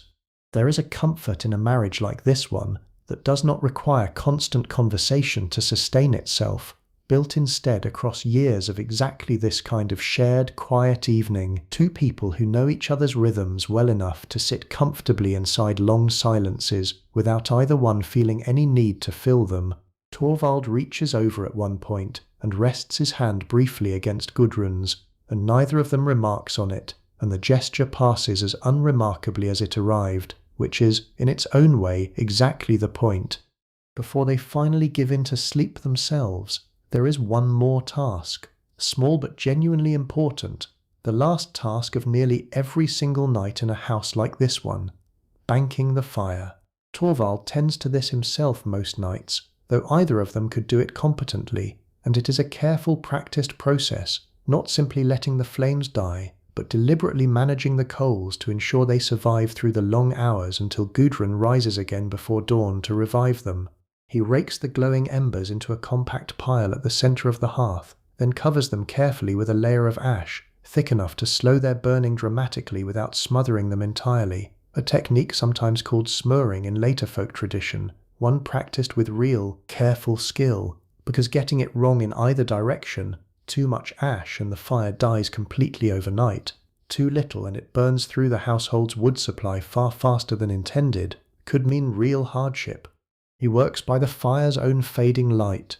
the room growing steadily dimmer around him as he completes the process, and when he finally sits back, satisfied, the hearth holds only a faint, barely visible glow beneath its blanket of ash, the same quiet, patient warmth that Gudrun will kneel beside tomorrow morning to coax back into full flame, The whole cycle beginning again exactly where it ended tonight, the way it has ended and begun again every single night of this family's life together, and the way it will, in some form or another, continue long after tonight has become just one more indistinguishable evening folded into the much larger accumulated shape of an entire winter.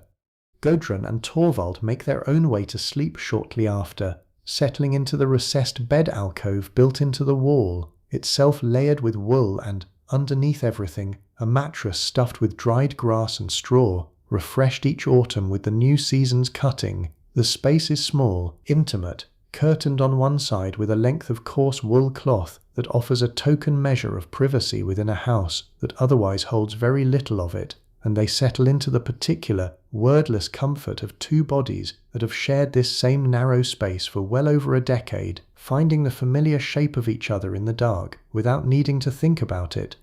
The house now is fully asleep, or as close to fully asleep as a working farmstead ever truly gets. In the byre section, the animals have long since settled into their own version of night, the cows lying down in the straw, breathing slow and heavy, the sheep and goats huddled close together for warmth in the particular unbothered way of animals who have never known any other kind of winter. Occasionally one of them shifts, a soft rustle of straw, a low sleepy sound, and the noise carries faintly through into the main room, one more thread in the quiet layered texture of this house at rest.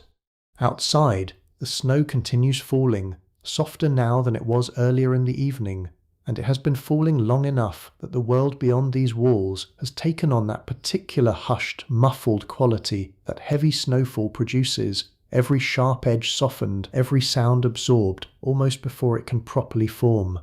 The roof holds its growing white weight without complaint. The walls, thick with turf and timber, do their quiet, unglamorous work of holding the cold at bay, and somewhere beneath the ash-covered coals at the centre of the room, the small stubborn warmth persists, exactly as it is meant to, patient and steady, waiting for morning. I think there is something worth sitting with in this final image, something that reaches a little further than just this one family on this one particular night. This same basic scene, a fire banked low, a family settled close together against the cold, animals breathing quietly nearby, snow falling steadily outside walls built by hand from timber and turf, repeated itself across countless winters in countless homes all across the Scandinavian world for centuries. Most of those families left no names behind at all, no sagas were written about them, no runestones were raised to commemorate their particular lives. They existed, fully and completely, exactly the way Torvald and Gudrun and Bjorn and Asa exist tonight, and then time simply moved forward the way it always does, and took them with it, leaving behind mostly silence, the occasional archaeological trace, a house foundation here, a broken comb there, a scattering of animal bones from a meal eaten and forgotten 1,000 years ago. And yet something of them does remain, doesn't it? In a way that is hard to fully articulate, but easy enough to feel. It remains in the shape of the customs that outlasted them, in a word for Saturday that still quietly means washing day, in languages spoken today by people who have never once thought about why. It remains in the particular resilience of people who built warm, genuinely comfortable lives out of timber and turf and careful, patient labour in the coldest, darkest months of the year, in a landscape that offered no guarantees and demanded constant attention in return for its beauty. It remains most of all, I think, in the simple, durable fact that a family like this one existed at all and loved each other in more or less exactly the way families do now, across a gap of 1,000 years that turns out, when you look closely enough at an evening like this one, to be considerably smaller than it first appears. Let me take you back a little further into this family's world before we let the night fully close over them, because there are a few more threads worth following, and there is no particular hurry to reach the end. I want to tell you about runes, since I mentioned them only briefly earlier, and I think they deserve a fuller telling. The runic alphabet used across the Viking world, known as the Futhark after its first 6 letters, was not primarily a tool for long-written narratives the way our own alphabet tends to be used today. Surviving runic inscriptions from this era are overwhelmingly short, practical, and personal, names carved onto combs or tools to mark ownership. Brief memorial inscriptions raised on standing stones to commemorate a specific person's life or death, sometimes just a handful of words, occasionally something closer to a joke or a boast, carved by someone with a bit of spare time and a convenient flat surface. There is a wonderful, genuinely funny category of runic graffiti that has survived on old stone structures in various parts of the Viking world. Travelers carving some version of a simple declaration that they had been there, occasionally accompanied by a fairly ordinary complaint about the weather or the company, a reminder that people separated from us by 1,000 years were still, in the end, entirely capable of leaving behind the medieval equivalent of a bathroom wall scrawl. Torvald knows a modest handful of runes himself, enough to carve a simple owner's mark into the handle of a tool, enough to recognize his own name and a few common words if he encountered them carved somewhere, but he is not what anyone in his community would consider a learned man in this particular skill, and that was entirely typical. Literacy in this era existed on a spectrum, deeply useful and genuinely valued among traders who needed to mark goods or record simple transactions, among certain craftspeople, among those with religious or ritual reasons to carve specific words or symbols, but it was never assumed as a universal baseline the way we assume literacy today. A person's worth and competence in this world were measured overwhelmingly by other standards entirely, by skill with a blade or a loom, by the reliability of their word, by their generosity as a host, by the quality of the crops they brought in or the cloth they wove, none of which required a single carved letter to demonstrate.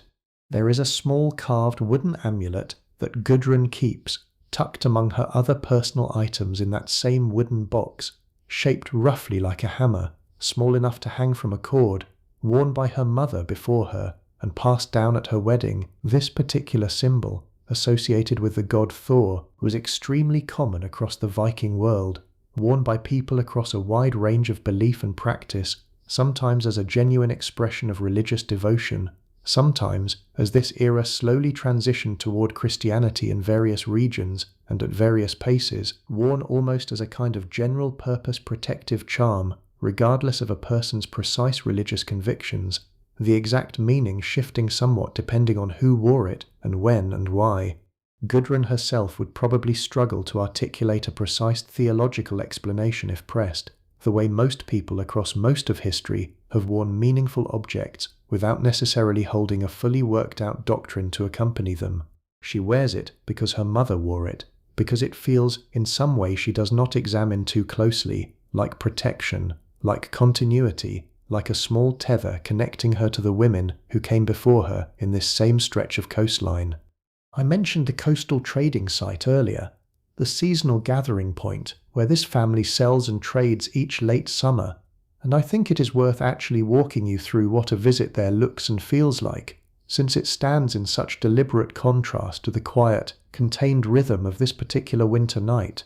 Picture for a moment a wide stretch of shoreline transformed, for a few weeks each year, into something between a marketplace and a temporary village, rows of simple tent-like structures and temporary booths set up along the beach, smoke rising from dozens of separate cooking fires, rather than the single fire this household knows, and noise, genuine noise, voices calling out in accents and occasionally languages from across a surprisingly wide stretch of the known world, the particular controlled chaos of trade happening in every direction at once. Bjorn remembers his one visit there 2 summers ago now, with the specific vivid intensity that children reserve for their first genuine encounter with something larger than their ordinary daily world. He remembers a trader, weathered and foreign in a way that fascinated rather than frightened him, offering small polished glass beads, brought, Torvald explained later, from somewhere impossibly far to the east, traded hand to hand along river routes and market towns, across an enormous stretch of territory before finally arriving on this particular stretch of Scandinavian coastline for a 9-year-old boy to gawk at. He remembers the smell of the place too, tar and salt water and roasting meat and unfamiliar spices, layered together into something entirely unlike the clean wood smoke smell of home. He remembers his father trading a portion of dried fish and some carved wooden bowls, not unlike the ones he still makes most evenings by the fire, for a length of iron suitable for tool making, and as a small unexpected gift that Bjorn still thinks about sometimes, a single glass bead for Asa, blue and swirled with white, currently strung on a leather cord and tucked, at this exact moment, into the small collection of treasures Asa keeps beneath her side of the sleeping platform.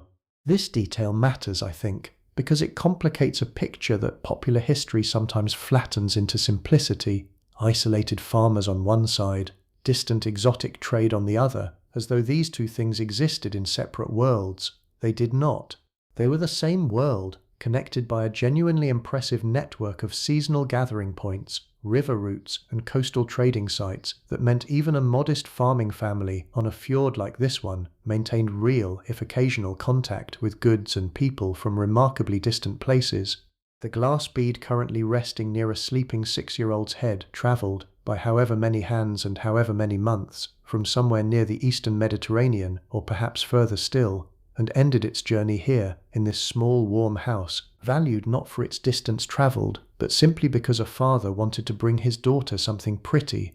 Spring, when it eventually arrives, will bring another kind of anticipation entirely, one Gudrun feels particularly keenly this time of year, watching the ewes grow heavier and slower in their movements as lambing season approaches. Lambing was, across the agricultural calendar of a household like this one, a period of intense, exhausting vigilance, ewes needing to be checked frequently, sometimes through the night, difficult births occasionally requiring direct, careful intervention, and the survival of a season's lambs mattering enormously to the household's economic health for the coming year, wool and, eventually, meat, both depending on a healthy, well-managed flock. Let us slow all the way down now, because I think we have earned it, you and I, after following this family through their whole long day. There is nothing more to explain, not really. No more facts waiting to be delivered, no more history to unpack. What remains is simply the house itself, breathing quietly through the deepest hours of a winter night,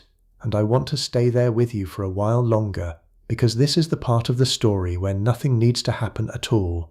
Picture the fire again one more time, banked low beneath its careful layer of ash, holding its small stubborn warmth the way it will hold it for hours yet, patient and unhurried, the way fire in a well-tended hearth always seems to be. Picture the faint orange glow it still gives off, barely visible now, just enough to catch the underside of the roof beams above it if you looked closely, just enough to remind the room, in some quiet wordless way, that morning will come eventually, that this darkness is not permanent, only patient. Picture the snow outside, still falling, though more gently now, drifting rather than driving, settling soft and complete over the roof, over the woodpile, over the frozen path down to the water, over the whole sleeping landscape of hills and fjord, and scattered farmsteads stretching out in every direction from this one small house. There is a particular kind of silence that only comes with snow like this, thick and total swallowing sound, before it can properly travel, and if you stood outside right now, which of course you are not going to do, you are warm, you are comfortable, you are exactly where you need to be, you would hear almost nothing at all, just your own breath, just the faint continuous whisper of snow meeting snow. Inside everyone sleeps. Torvald, his hand still resting loosely near his wife's shoulder even in sleep, some habits apparently persisting even below conscious thought. Gudrun, her breathing slow and even, the particular deep unburdened sleep that comes at the end of a long day spent doing exactly the work a body is built to do. Bjorn, sprawled in the particular boneless abandon of a 9-year-old boy fully surrendered to sleep, one arm flung outside the blanket despite the cold, the way children always seem to manage. Asa, curled small and warm against her brother's side, one hand still loosely near the leather cord that holds her small blue glass bead, carried across an ocean's worth of trade routes to end up here in her sleeping fist on an ordinary winter night that means everything and nothing at all, depending entirely on how closely you choose to look. The animals in the byre have long since gone still and quiet, their own breathing slow and heavy, adding one more thread to the low, layered hum of a house fully at rest. Somewhere beyond the walls, an owl calls once, faint and distant, swallowed almost immediately by the snow, and nothing in the house responds, everyone too deeply asleep to notice, the sounds simply passing through the night and disappearing, the way most sounds do, unremarked and unremembered. This is what an ordinary night looked like, for an ordinary family, in a world we have learnt to imagine mostly through its loudest, most dramatic fragments. Ships and raids and kings and battles, all of it real, all of it part of this same larger story, but none of it what actually filled the overwhelming majority of these lives, hour by hour, night by night. What filled these lives mostly was this: warmth carefully tended, food carefully stored, children carefully loved, a fire banked low and trusted to hold through the dark, the way it always had, the way it always would, for as long as someone remained willing to wake before dawn and coax it patiently back to life. I want to tell you a little more about winter itself in this part of the world, because I do not think we have quite done justice yet to just how long and how dark it truly was. And understanding that helps explain, I think, why an evening like the one we have just spent with this family mattered so enormously to the people living inside it. This far north, in the deepest part of winter, the sun might offer only a handful of usable hours of proper daylight, sometimes barely more than 4 or 5 hours between one long night and the next, a pale, low arc of light skimming just above the southern horizon before sliding back down into darkness. Some settlements even further north than this particular fjord experienced true polar night for weeks at a stretch, the sun not rising above the horizon at all, day and night blurring into one continuous twilight-tinged darkness, relieved only by starlight, moonlight, and whatever light a household could produce for itself. Living inside a darkness that deep and that long required a particular kind of resilience, both practical and psychological, and I think it is worth appreciating how thoroughly this household, and households like it across the Viking world, had built their entire domestic life around managing it well. The fire was not simply for warmth, it was quite literally the primary source of light for the majority of a household's waking hours during these months, and everything about how this family organized their evening, gathering close around it, working by its glow, telling stories in its light, was shaped by that basic physical reality. There is a reason storytelling and craft work flourished so richly during these dark months specifically, tasks that did not require bright daylight, that could be done by firelight and lamplight, in close physical proximity to other people, filled the long hours in a way that felt purposeful rather than simply endured. And I think there is something worth learning from that, honestly, something that reaches forward into our own lives in a way that surprises me a little every time I sit with it properly. We live now with artificial light available at the flip of a switch, with heating that requires no tending, no banked coals, no careful nightly ritual of ash and embers, and in gaining all of that convenience, we have perhaps lost something this family understood instinctively, that darkness and cold, rather than being simply obstacles to overcome, could also become an invitation, a reason to gather close, to slow down, to tell the same beloved stories again, to let a long night simply be long, rather than something to be fought against or rushed through. This family will wake again in a handful of hours, well before true dawn, and Gudrun will kneel again beside that same hearth and pull back the same soft blanket of ash, and find, as she always does, a small handful of embers still glowing, still patient, still waiting to be coaxed back into flame.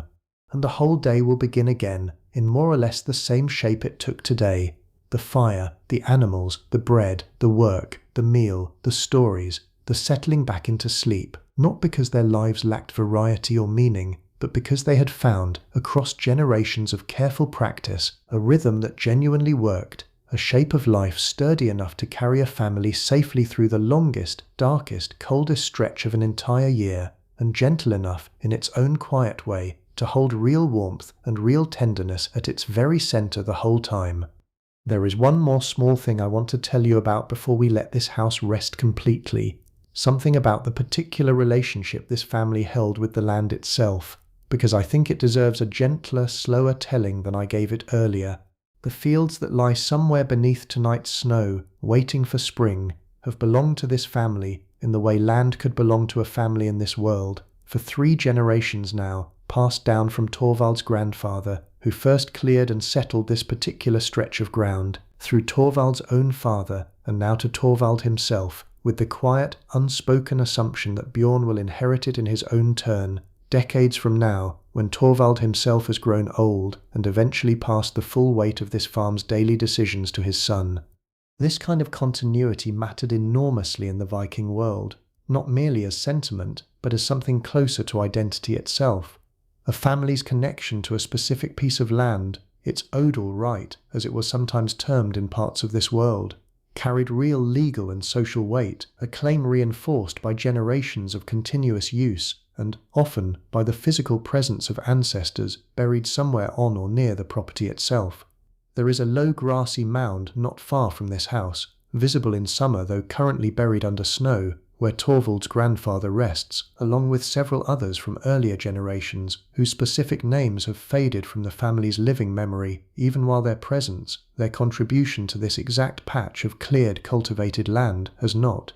Bjorn does not think about this often, not in any explicit way a 9-year-old would articulate, but it shapes him regardless. The simple daily fact of working land his family has worked for 3 generations, of knowing which fields flood in a wet spring, and which hold moisture better through a dry summer, because his father learned it from his own father, who learned it in turn from the man who first walked this ground and decided for reasons lost now to time that it was worth the enormous effort of clearing and settling. There is a kind of inheritance that has nothing to do with objects or coin, passed down instead as accumulated, practical knowledge of a specific place, and Bjorn is receiving it constantly, in 1,000 small unremarked moments, whether he recognizes it as inheritance or not. Gudrun's own connection to this land is different, shaped by the particular custom, common though not universal across the Viking world, of a woman moving to her husband's household upon marriage rather than the reverse. She came to this farm 16 years ago now, a young woman leaving her own family's holding further up the coast to build a life here instead, and there was, she still remembers occasionally on quiet nights like this one, a real grief tangled up in that departure, leaving the particular sound of her own childhood home, the specific curve of coastline she had known her entire early life, for a place that felt, in those first difficult months, thoroughly unfamiliar. But 16 years is a long time, long enough for unfamiliar to become simply home, long enough that this fjord, this house, this particular fall of light through the smoke hole on a clear morning, has become, in every way that actually matters, entirely and completely hers now too, a second inheritance built not through birth, but through 16 years of daily, patient, accumulated presence. And now, truly, let us let this house rest. There is nothing more it needs from us tonight, and nothing more we need from it, except perhaps to sit quietly, for just a little longer, in the particular peace of having watched an entire day unfold, start to finish, inside these warm timber and turf walls. The fire holds its low, patient glow beneath the ash. The snow continues its soft, unhurried fall outside, adding another inch, and then another, to a landscape already thoroughly white. Somewhere out past the byre, past the frozen stream where a 9-year-old boy wobbled on bone skates just this morning, the fjord moves quietly under its thin skin of forming ice, dark water breathing slowly beneath a world gone almost entirely still. Inside, 4 people sleep, warm and safe and, for tonight at least, entirely untroubled, wrapped in wool their own hands helped produce, beneath a roof their own family built and has maintained across 3 generations, inside a rhythm of life that has carried this household and countless households like it, through winter after winter after winter. I find myself wanting to go back, actually, and spend a little more time in a few of the rooms we passed through rather quickly earlier, because I think there is more worth noticing in them, and there is no reason at all to hurry through a night that exists, right now, only for you to rest inside of. Let me take you back to Gudrun's loom for a moment, because I glossed over something important about it, something that I think genuinely deserves a slower telling. The particular piece of cloth she has been working on for weeks is not simply plain undyed wool. It carries a pattern, a subtle repeating design worked into the weave itself through the careful, deliberate alternation of the warp threads. something closer to what we might now call a diamond twill, and producing a patterned weave like this required Gudrun to hold, in her mind, a mental map of the entire design, tracking which threads needed lifting and in what sequence, row after row, for the pattern to emerge correctly across the finished cloth. This is not a simple mechanical task. It required real, sustained concentration, real skill built across years of practice, and surviving examples of Viking-era textiles. Remarkably, some fragments have survived, preserved in unusual conditions like waterlogged ground or, in a few famous cases, within ship burials, show patterns of genuine sophistication, geometric designs, and, in some of the finest surviving examples, even figurative scenes work directly into the weave. There is a particular section of this cloth, about a third of the way along what she has completed so far, where the pattern shifts slightly, a small deliberate variation Gudrun introduced herself, rather than following the exact sequence her own mother taught her decades ago. It is a small thing, barely noticeable unless you already knew to look for it, but it represents something worth pausing on. Craft in this world was rarely treated as pure, rigid repetition of inherited technique. Skilled weavers, potters, carvers, across the Viking world, regularly introduced their own small variations, their own signatures, worked directly into functional, everyday objects. Gudrun's cloth, when it is finally finished, perhaps another month from now, will be recognizably her own work, distinct from her mother's, distinct from any other weavers in this small coastal community, in a way that had nothing to do with vanity and everything to do with the simple, quiet satisfaction of making something genuinely her own. I want to tell you about the loom weights too, since I mention them only in passing. Those triangular clay weights hanging along the bottom of the loom, keeping the vertical threads taut, were not simply functional. Archaeologists have recovered thousands of these weights from Viking-era settlement sites, and many of them bear small deliberate markings, fingerprints pressed into the wet clay before firing, decorative scratches, occasional runic marks, small personal touches added by whoever shaped them, whether the weaver herself or a household member helping in the preparation. Some of the weights currently hanging on Gudrun's loom were shaped by her own hands years ago, others inherited from her mother's loom before that, a small, unremarkable collection of clay and cord that nonetheless carries, if you think about it carefully enough, a genuine physical thread of continuity between one generation of women's hands and the next. Let me tell you more about Bjorn's morning with the animals too, because I moved past it quickly earlier, and there is a particular relationship worth exploring a little further, the one between this family and the two cows that share, effectively, a wall with their own sleeping quarters. Livestock in a household like this one were never treated as purely abstract economic assets, the way we might now think of farm animals from a comfortable distance. They were known individuals, named, recognized by temperament, and genuinely valued for reasons that went beyond simple utility, even in a culture that could not, practically speaking, afford excessive sentimentality toward animals that ultimately needed to produce milk, wool, and eventually meat to keep this family fed. The older of the two cows, a patient, broad-backed animal Bjorn has known his entire life, answers more or less to a name that translates roughly to something like moon-marked, a reference to a pale patch of hide on her forehead that Torvald's father apparently thought resembled a crescent moon when the animal was born, more than a decade ago now.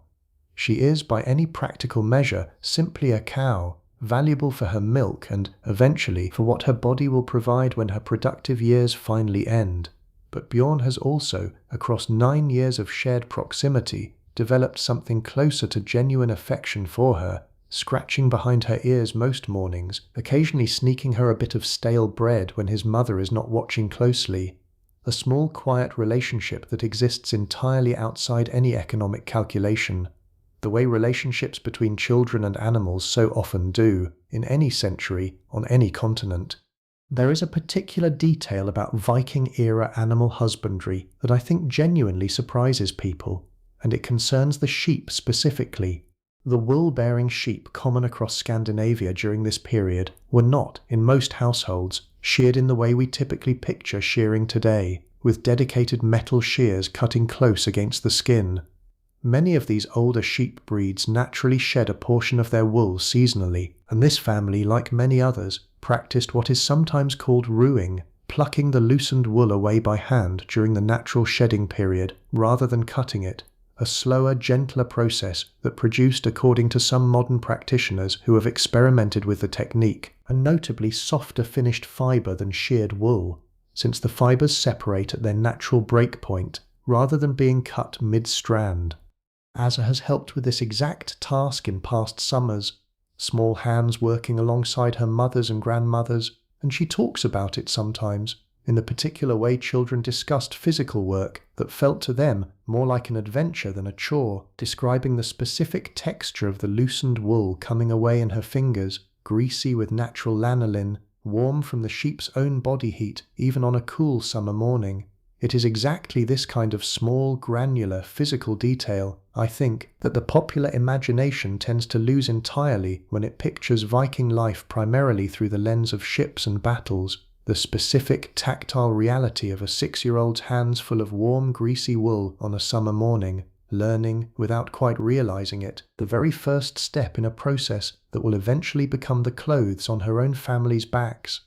There is a wider community structure surrounding this small household too, one that only occasionally makes itself directly visible in the day we have just spent together, mostly through Ketiel's visit this afternoon, but which shapes this family's life in ways worth understanding a little better. Scattered across this fjord and the neighbouring valleys are perhaps a dozen or so farmsteads of broadly similar size and situation to Torvald and Gudrun's, along with a handful of larger, wealthier holdings, and together these households form a genuine, functioning community, connected by kinship, by marriage, by trade, and by a set of shared institutions that most people, when they picture the Viking world, do not immediately think to include.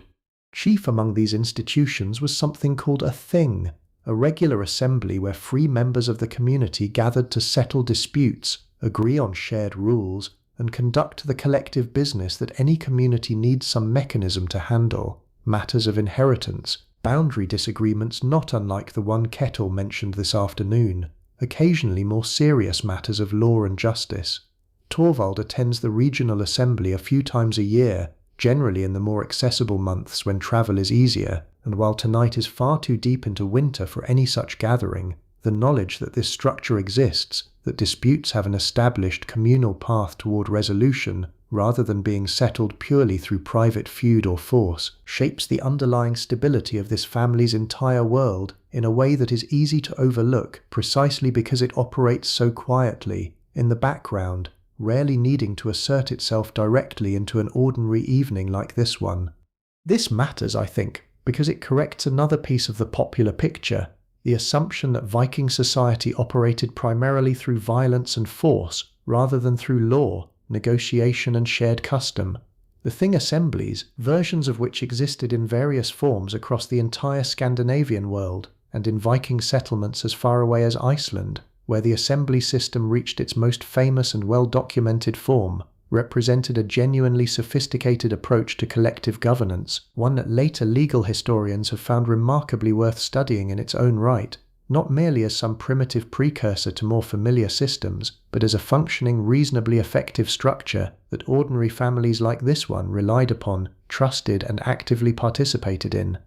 Ketiel, before he left this afternoon, mentioned in passing that a dispute between two farmers further down the fjord, something to do with a disagreement over shared grazing rights, had been resolved at the last assembly gathering in a manner both parties apparently accepted without lasting resentment, and Torvald had nodded at this news with the particular satisfaction of a man who values a functioning, predictable system precisely because he has, presumably, seen or heard of situations where such systems broke down and the consequences that followed. Stability, in a world without the layered institutional protections we now take largely for granted, was not automatic. It was built, deliberately and continuously, through exactly this kind of shared investment in agreed-upon process, and a family like Torvald's benefited from that investment every single day, in ways so ordinary and so constant that they rarely required conscious acknowledgement at all.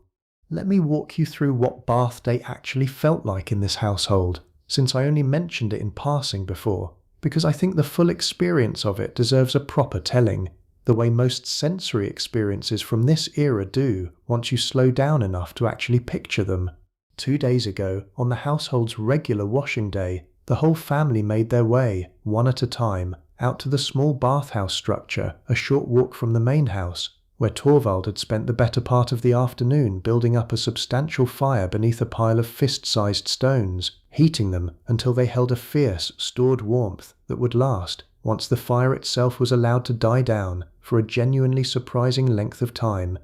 Gudrun went first that day, as she often does, stepping into the small dim space and easing the door shut against the cold outside, and the heat inside hit immediately, a thick, engulfing warmth entirely unlike the gentler warmth of the main house's hearth. She ladled water from a wooden bucket across the heated stones, and the resulting steam rose in a sudden dense cloud, filling the small space almost instantly, clinging to her skin, working its way into every small ache her body had accumulated across a week of spinning and carrying and kneeling by the fire.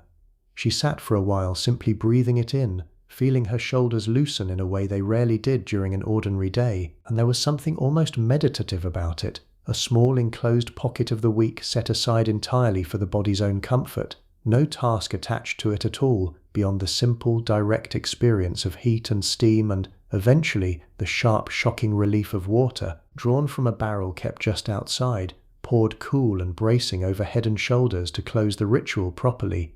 Bjorn's turn came later that same afternoon, and being 9, he approached the whole experience with rather less contemplative reverence than his mother, more interested in seeing how long he could tolerate the heat before needing to escape into the cold outside, a game he plays most bath days with a kind of gleeful, competitive enthusiasm that makes Torvald laugh every single time. Asa, still small enough that the full heat of the bathhouse can feel a little overwhelming, generally bathes with her mother's direct supervision in a slightly gentler version of the ritual, less steam, more time spent simply being scrubbed clean with a soft cloth and a small amount of soap made from rendered animal fat and ash, the household's own recipe, passed down and adjusted slightly across at least 2 generations that Gudrun knows of. This weekly rhythm, heat and steam and cold water and clean skin, mattered enormously to how this family understood and maintained their own well-being, and it stands, I think, in genuinely useful contrast to whatever image the word Viking might have conjured in your mind before tonight. This was not a culture indifferent to bodily comfort or cleanliness, quite the opposite. It was a culture that had built out of stone and fire and water and hard-won practical knowledge a genuinely effective, genuinely pleasant weekly ritual of physical restoration, one that a great many modern people, with all our plumbing and technology, might still recognize as something worth envying just a little. I want to tell you about Gudrun's mother too, since Bjorn asked about visiting her earlier tonight, because there is a warmth in that relationship worth lingering on a little longer before we finally let this house rest completely. She lives, as I mentioned, a day's travel up the coast, remarried some years after Gudrun's own father died in a boating accident, when Gudrun herself was barely older than Asa is now, a loss that shaped Gudrun's childhood in ways she rarely discusses openly, but that surface, occasionally, in small unexpected moments, like the particular careful attention she pays whenever Torvald goes out on the water, a watchfulness that has never quite left her despite the many uneventful years since. Gudrun's mother, a woman in her late 50s now, silver-haired and still, by all accounts formidably capable, taught her daughter everything she knows about running a household, the weaving, the food preservation, the particular quiet authority required to manage a home's daily rhythm without ever needing to raise her voice to do it. Their visits, when they happen, a handful of times each year, tend to be loud, warm, chaotic affairs, Asa and Bjorn both fiercely attached to a grandmother who spoils them, gently but unmistakably, in exactly the way grandparents across every culture and every century seem to specialize in: extra portions of honey, later bedtimes, and indulgent patience for their stories and games that even Gudrun, loving mother that she is, cannot always quite match after a full day's work. The last visit was in late autumn, before the worst of the winter weather made the coastal journey too risky to attempt, and Gudrun still thinks about it sometimes on quiet evenings like this one, her mother's hands, weathered and strong despite her age, working alongside her own at the loom for 3 full days, the two of them falling into an old, comfortable rhythm of conversation and companionable silence that Gudrun realizes every single time she has missed considerably more than she consciously registers during the long stretches between visits. There is a particular kind of comfort available only from a parent who remembers you as a child and loves you anyway as the adult you have become. And Gudrun, 34 years old and running a household entirely her own, still finds herself in certain unguarded moments wanting nothing more than to sit beside her own mother and be, briefly, simply someone's daughter again rather than everyone else's source of steadiness. Spring, when it finally comes and the coastal path becomes passable again without undue risk, will bring another visit, and this thought alone, tucked quietly into the back of Gudrun's mind even on a night as immediate and present as this one, offers its own small, steady comfort, one more thing to look forward to on the other side of a winter that still has some real distance left to travel before it finally releases its hold on this particular stretch of coastline. Let me tell you properly about how that sky Bjorn and Asa ate for breakfast actually gets made, because I mentioned it only briefly this morning, and I think the process itself is worth knowing, particularly since, as I said, it survives almost entirely unchanged into the present day, one of the more remarkable examples of an ordinary Viking-era household technique persisting, essentially intact, across more than 1,000 years. It begins with milk, skimmed of its cream, which is set aside separately for butter, and warmed gently, never boiled, before a small amount of a previous batch's culture is stirred in, the same basic principle behind yogurt production anywhere in the world. Living bacterial cultures transforming the milk's proteins and sugars into something thicker, tangier, and considerably longer lasting than fresh milk itself would ever be. Gudrun keeps her culture going continuously, a small reserved portion of each batch held back specifically to start the next one, a practice that means the specific bacterial culture currently working through tonight's resting batch of milk in a covered container near the fire's gentle warmth is, in some meaningful sense, directly descended from a culture her own mother maintained, and her mother's mother before that, an unbroken chain of living, working bacteria passed down through the generations of this specific family every bit as deliberately as any recipe or story or carved wooden amulet. It takes the better part of a day to properly set, the warmth of the house doing the slow, patient work of transformation while the family moves through their other tasks around it, and by tomorrow morning it will be ready, thick enough to hold a spoon upright, tangy and rich, exactly the kind of food that provided real, sustaining protein through a long cold winter when fresh options were scarce. There is a small folk tale associated with sky in this region too, one that Gudrun sometimes tells Asa while they work, about a resourceful woman who, faced with a particularly harsh winter and dwindling stores, discovered that letting milk sour deliberately, rather than trying desperately to keep it fresh, actually produced something more valuable and longer lasting than fresh milk ever could have been. A small story with an obvious, gentle lesson about finding unexpected value in what initially looks like spoilage or failure, the kind of practical folk wisdom that gets passed down alongside actual technique, wrapped together so thoroughly that separating the story from the skill would feel almost impossible, and probably was never meant to be attempted in the first place. Butter making, the other product of this same morning milk, follows its own separate small ritual, the cream churned by hand in a wooden barrel churn, a task that requires a strange combination of patience and repetitive physical effort. The handle turns steadily for what can feel, to a small child assigned the task, like a genuinely endless stretch of time, until the cream suddenly, almost magically from a child's perspective, transforms from liquid into solid, separating into butter and a thin liquid called buttermilk, which itself gets used rather than discarded, worked into bread dough occasionally, or simply drunk on its own. Nothing in this household's careful, patient food economy ever quite going to waste if it could reasonably be helped. There is a particular kind of poetry too, worth mentioning before we finally let this evening close, one that filtered even into ordinary households like this one, though its most elaborate forms belonged more properly to the halls of chieftains and kings. Skaldic verse, composed according to strict, genuinely complex metrical rules, relied heavily on a poetic device called the kenning, a kind of riddling, layered metaphor where a simple thing gets described through an indirect, often quite beautiful or occasionally quite funny compound phrase rather than its ordinary name. The sea, in this tradition, might be called the whale road. Gold might be called the fire of the water or the tears of a particular figure from mythology. Blood might become the dew of wounds, and a ship might become the horse of the waves. Torvald is no trained skald, nothing close to it, but he knows a handful of these kennings the way anyone raised within a culture that valued this kind of wordplay would, picked up across a lifetime of hearing them used casually in everyday speech, and he uses one occasionally, almost without thinking about it, referring to the fjord itself on a clear night as the sky's mirror, a phrase he did not invent himself but inherited, the way so much of language works, from someone else's cleverness long since forgotten by name but preserved anyway in the phrase itself. Asa loves this particular one, the sky's mirror, and asks about it sometimes on clear nights, wanting to understand exactly how water could hold the whole sky inside it, a question Torvald answers slightly differently each time depending on his mood, sometimes with a straightforward explanation about reflection, sometimes with something closer to a story about a sky so vast and so lonely that it fell in love with the sea simply for agreeing, every calm night, to hold its reflection close.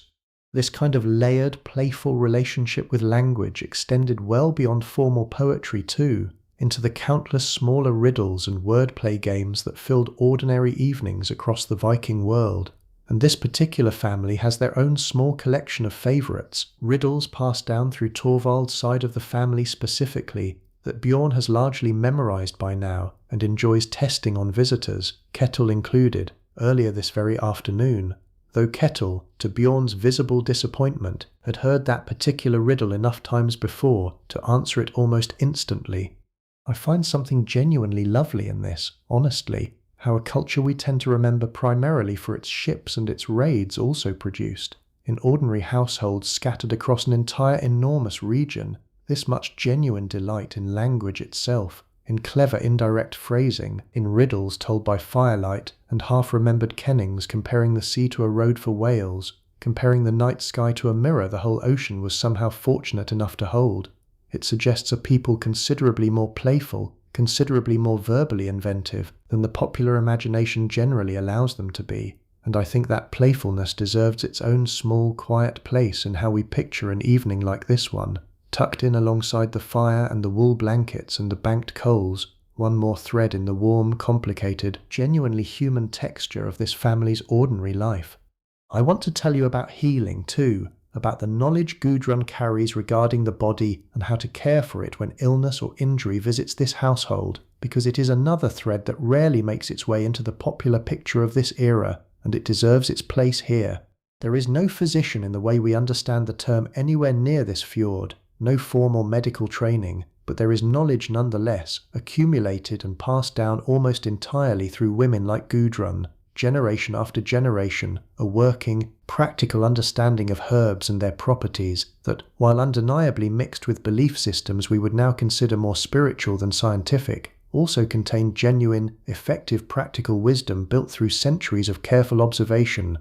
She keeps a small collection of dried herbs and plant material in the storage area alongside the household's food stores, gathered through the growing months and dried carefully for use across the winter when fresh plants are entirely unavailable. There is yarrow, used to help close and clean a wound, its mildly antiseptic properties recognized, even if not understood in the terms we would use today, across an enormous range of pre-modern cultures independently. There is a preparation made from willow bark, chewed or brewed into a bitter tea, that offers real relief from pain and fever, its active compound related, as it happens, to the same basic chemical family that eventually gave the modern world aspirin, a genuinely remarkable continuity between a Viking-era household's practical folk remedy and a medicine cabinet staple that most of us still reach for today without a second thought about where the underlying knowledge originally came from. There is chamomile, gathered from the meadows near the farm each summer, used to settle a restless stomach or ease a child towards sleep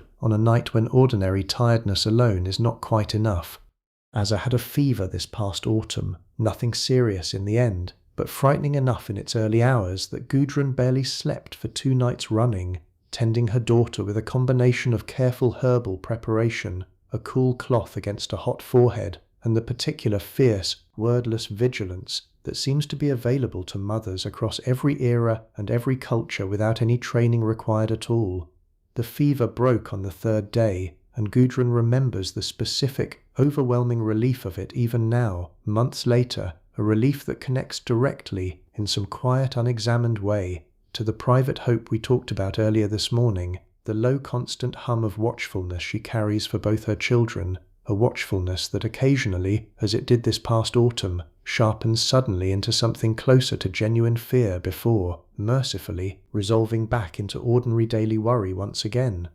This kind of practical healing knowledge, herbs correctly identified and correctly prepared, wounds properly cleaned and bound, fevers monitored and managed with whatever tools were actually available, represented, in its own quiet way, an entire invisible medical tradition operating across the whole Viking world, largely undocumented in any surviving written source, carried instead entirely through direct transmission from mother to daughter, generation after generation, an oral curriculum every bit as sophisticated, within its own limits, as the formal traditions preserved in monasteries and universities elsewhere in medieval Europe, and every bit as essential to the actual, daily survival of families like this one. There is something worth saying too about names themselves, since I have been using them all evening without ever pausing to explain them, and I think the explanation adds a small, warm layer of meaning to a story that has, by now, spent an entire night with these particular 4 people. Bjorn's name means quite simply bear, a common enough name across the Viking world, chosen in this case by Torvald himself in the days following his son's birth, partly following his own father's suggestion, and partly Torvald has admitted more than once on quiet evenings like this one, because he liked the simple, sturdy strength the word carried, a hope spoken into a newborn's name, for the kind of solid, dependable character he wanted his son to grow into.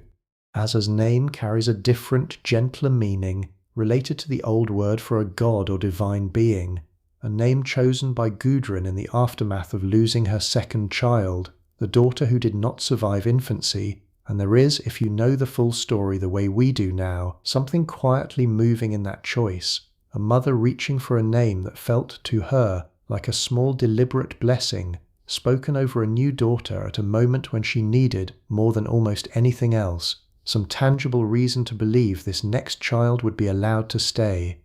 Naming practices across the Viking world followed various customs and superstitions, and this family follows one particularly common one, a practice sometimes described as name-giving in honor of an ancestor, where a portion of a new child's name, or occasionally the whole name, deliberately echoes a deceased relative, believed by some to carry forward not just memory, but something closer to a portion of that ancestor's own luck or character into the new child's life. Bjorn's full name, rarely used in casual daily address but recorded, in the sense that anything was formally recorded in an oral culture, within the family's own remembered genealogy, actually echoes his great-grandfather's name, the same great-grandfather whose trading voyage and preserved silver coin featured in tonight's storytelling, a small deliberate thread connecting a boy currently asleep by the fire to an ancestor he will never meet but will in some quiet way carry forward regardless, in name if in nothing else. I think there is something worth sitting with in this practice, honestly, this quiet cultural insistence that names were never simply arbitrary labels, but carried real weight, real hope, real connection to everyone who came before. Every time Gudrun calls her daughter's name across the room, she is, whether she consciously thinks about it in these terms or not, invoking a small private prayer for continued safety, and every time Torvald calls his son by his full formal name, which happens rarely, usually only in moments of particular seriousness or particular pride, he is quietly acknowledging a connection stretching back across generations to a man neither of them ever met, whose adventurous, curious spirit Torvald genuinely hopes, in some fashion, made its way forward into the boy currently sleeping soundly by the fire. Let me widen the view for a moment, before we come back one final time to this one small house, because I think it helps to understand roughly where this family sits within the much larger Scandinavian world of their era. This particular fjord lies somewhere along the western coastline of what would, many centuries later, become the modern nation of Norway, though of course no such nation existed yet in any form this family would have recognized. Political organization across the Viking world during this period, existing instead as a patchwork of regional chieftaincies and, gradually, emerging kingdoms whose boundaries and allegiances shifted considerably across the decades. Matters that concerned Torvald and Gudrun only distantly, filtering down into their daily lives mainly through occasional news carried by travellers like Ketil, or through the seasonal trading gatherings where merchants brought word from further afield. The wider Viking world, in this era, stretched considerably further than most people today tend to picture when they hear the word.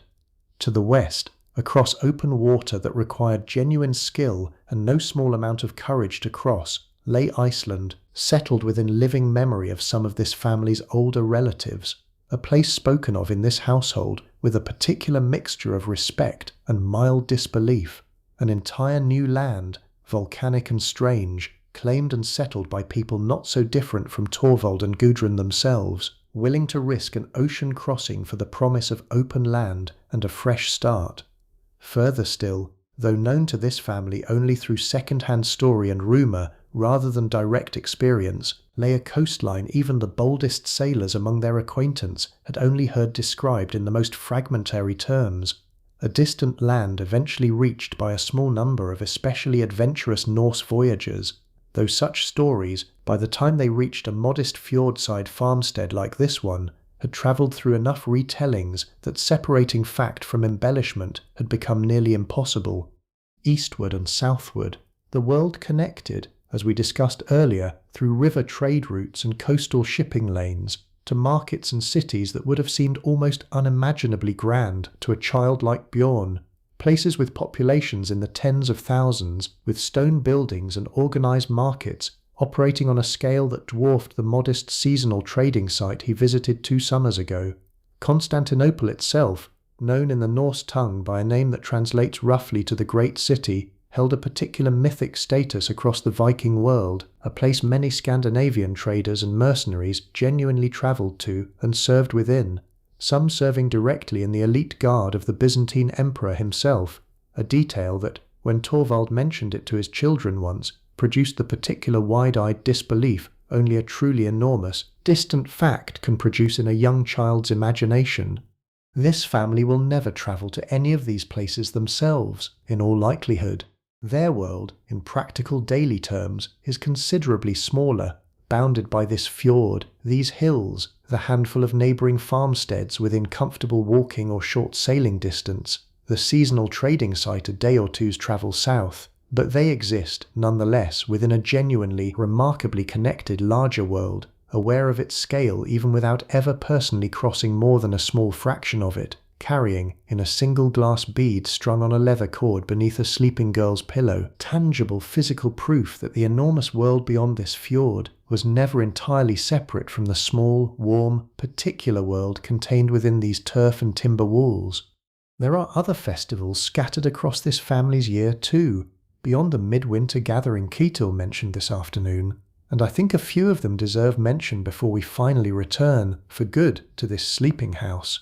In early summer, once the last real risk of frost has passed and the fields have been properly sown, there is a smaller, more local celebration marking the true arrival of the growing season, a gathering of the immediate neighbouring farms rather than the wider community, involving shared food, some informal games and competitions among the younger men and boys, wrestling and various tests of strength and skill that Bjorn already watches every year with intense, focused attention, quietly practicing his own grip and balance in imitation, hoping that by the time he is old enough to properly compete, he will have grown into something closer to the strong, capable young men he currently admires from the sidelines.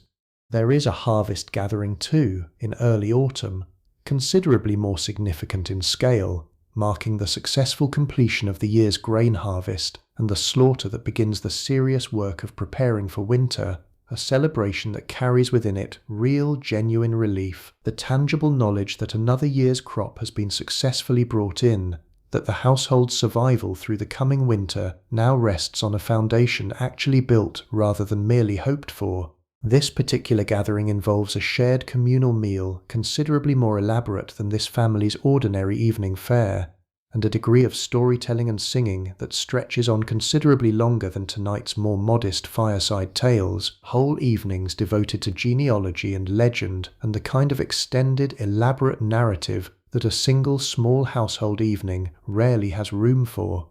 And there is, running quietly beneath all of these more visible communal celebrations, a whole additional layer of smaller, private household customs and small superstitions that Gudrun observes without much conscious thought, precisely the kind of practice too minor and too domestic to ever make its way into any formal written record, but genuinely, consistently observed nonetheless. A particular way of arranging kindling that she believes brings a more reliable flame, a specific herb added to the household's cooking on the first properly cold night of autumn, believed, in some fashion she could not fully explain if pressed, to help carry the family safely through the winter ahead. Small, quiet, deeply personal rituals, inherited from her own mother and grandmother before her, that exist entirely outside any grand mythology or formal religious practice. The accumulated small wisdom and small hopefulness of generations of women managing exactly this kind of household,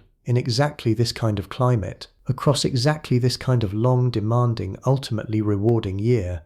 I think these small private customs matter every bit as much as the grander, more visible festivals, honestly maybe more, because they represent something closer to the true daily texture of belief and hope in a household like this one, not grand theological conviction, but small accumulated gestures of care and continuity, performed quietly, without fanfare, by women whose names in the overwhelming majority of cases did not survive into any historical record at all, but whose careful, patient practices, in whatever fragmentary way traditions persist, truly did.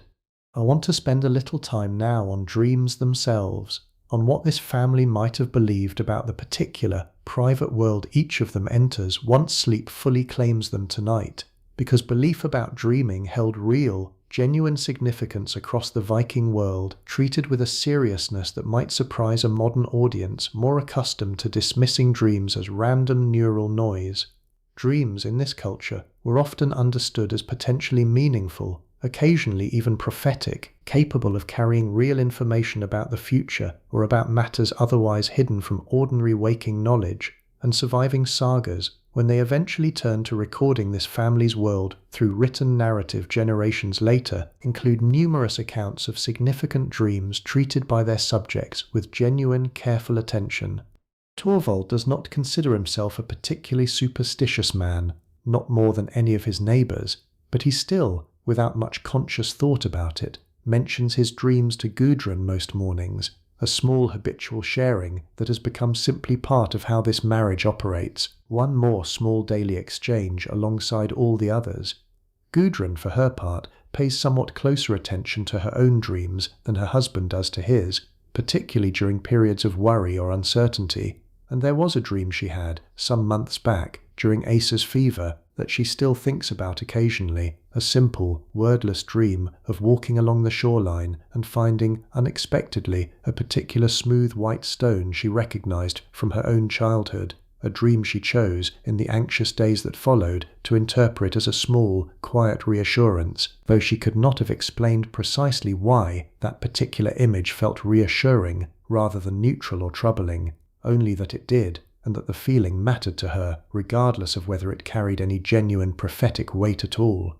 Tonight, whatever dreams eventually find their way to this sleeping household will pass, as dreams generally do, without much ceremony or lasting record, remembered perhaps in fragments over breakfast tomorrow, mentioned briefly, forgotten again within the hour as the day's actual practical business reasserts itself. Bjorn, we might imagine, dreams something involving ice and bone skates and the particular satisfying wobble of nearly, but not quite, losing his balance. Asa, perhaps, dreams something softer and stranger, her mother's voice singing about a clever fox, tangled together with the specific blue of a glass bead travelled impossibly far to end up in her small closed fist. And Gudrun and Torvald, in their own shared alcove, drift somewhere between waking thought and true sleep for a while yet, the particular liminal state that seems to belong to every tired adult in every era, half-formed thoughts about tomorrow's tasks, about the ewes growing heavier with lamb, about whether the woodpile will truly last until spring,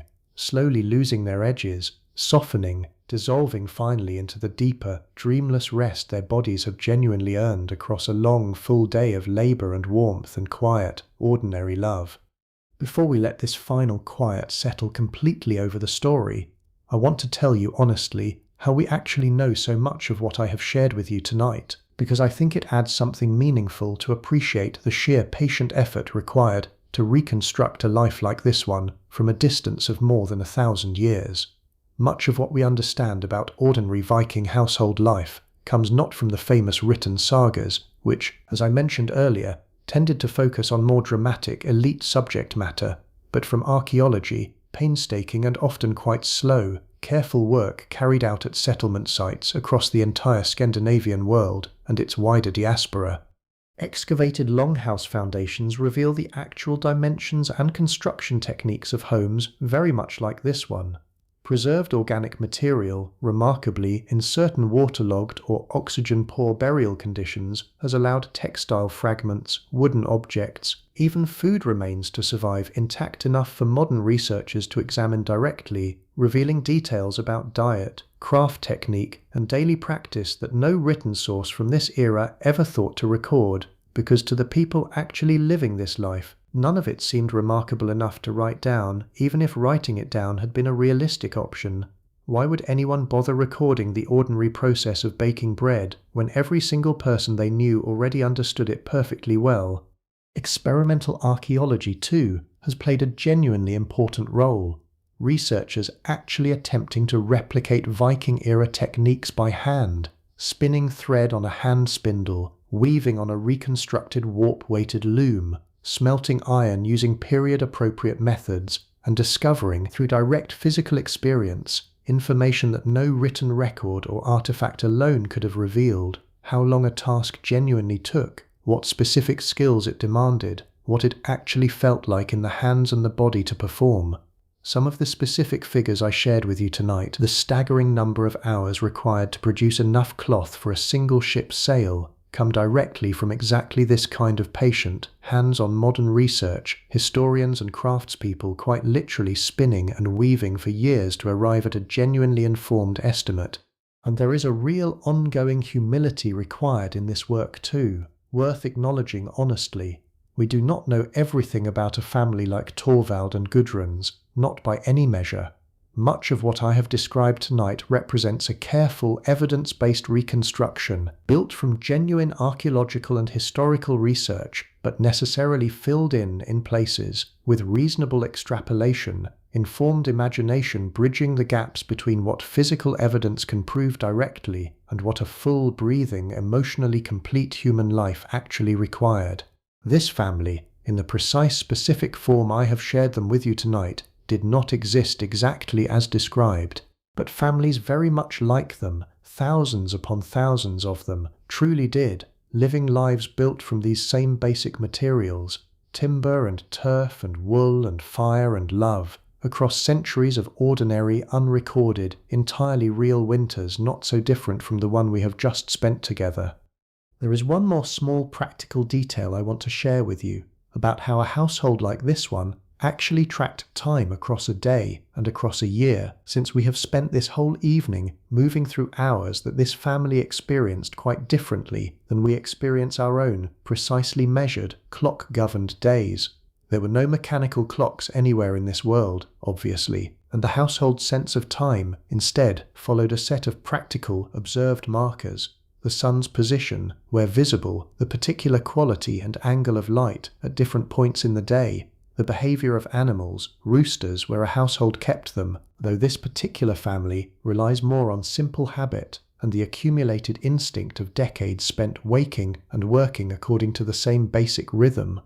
The day itself was traditionally divided, in various parts of the Scandinavian world, into a set of named periods rather than precise numbered hours: morning, midday, Undenwich fell somewhere in the afternoon, evening, and various named divisions of the night, a system that mattered less for split-second precision and more for the practical coordination of shared communal tasks, everyone in a community holding a roughly shared understanding of what Undun generally meant, without anyone needing a mechanical device to confirm it exactly. The year, similarly, was tracked through a combination of solar observation and accumulated practical knowledge. Certain fixed points, the depth of midwinter, the turn toward longer days, marked with real ritual and celebration, precisely because they represented genuinely significant, observable shifts in the natural world this family's entire livelihood depended upon.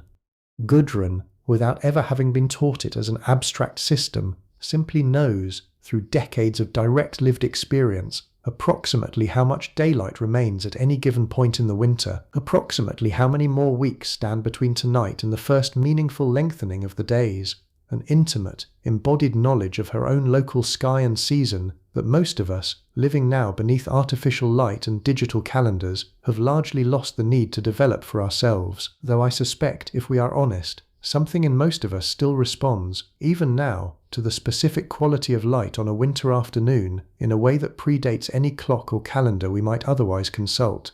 The wool cloak Torvald wore out into this morning's snow, worth returning to for just a moment, was woven from fleece sheared, or rather rude, from this family's own flock 2 summers back, dyed a deep, undyed natural grey, and fulled, a process involving repeated soaking and pounding that causes the wool fibres to felt together slightly, producing a denser, more genuinely weatherproof fabric than the loosely woven cloth used for lighter, warmer weather garments. It smells, faintly, of lanolin and wood smoke, the particular accumulated scent of a garment that has spent 2 winters absorbing the household's fire and the sheep's own natural oils in roughly equal measure, and it hangs now on a peg near the door, still holding, faintly, a memory of this morning's cold, waiting patiently for tomorrow's equally early start. Let me tell you a little more, too, about the particular sound this house makes when it settles fully into night, because I think it deserves its own slow, careful attention, the way every part of this evening has, by now, earned a genuinely close listening. Timber structures like this one shift and settle constantly with changes in temperature, and there is a specific, low creaking sound that moves through the roof beams and wall posts every night around this hour, as the day's accumulated warmth finally begins losing its battle against the deepening outdoor cold, wood contracting almost imperceptibly, joint by joint, beam by beam, a sound so familiar to this family that none of them, even half awake, would register it as anything worth noticing, simply one more thread in the accumulated comforting texture of a house they have lived inside for their entire lives, or, in Gudrun's case, for the 16 years since she first arrived here as a young bride. There is the low, steady breathing of the fire itself too, even banked as it currently is, a faint, almost inaudible whisper of air moving through the coals beneath their blanket of ash, and if you listen closely enough, right at this exact moment, in this exact room, you might catch, every so often, the faintest small pop or shift as a coal settles slightly deeper into the pile, a sound so quiet it barely qualifies as sound at all, more a suggestion of continued, patient warmth than anything you could properly describe as noise. And there is the snow, still falling steadily outside, though we have circled back to it so many times now across this long evening, that I wonder if you have started, without quite noticing, to feel its particular soft weight yourself, settling over your own shoulders the way it settles over this roof, this yard, this whole sleeping landscape of hills and fjord and scattered farmsteads. It has been falling for hours now, patient and unhurried, adding its slow accumulated inches to a winter that still has weeks, if not months, left to run its course, and there is something worth borrowing from that patience, I think. Something worth carrying with you as your own eyes grow heavier, your own breathing slows, your own body settles more fully into whatever warm, comfortable space currently holds you. Winter does not rush, it simply continues, snowfall after snowfall, dark hour after dark hour, entirely confident that spring will eventually arrive on its own unhurried schedule, and there is a genuine, quiet wisdom available in that confidence if you let yourself sit with it for a moment. You do not need to rush towards sleep tonight either. You do not need to force anything. You can simply let the same patient weight that is settling over this small Viking house settle over you too, layer by soft layer, breath by slower breath, trusting, the way this family trusts their banked fire to hold through until morning. That rest will come, in its own time, exactly when you need it to.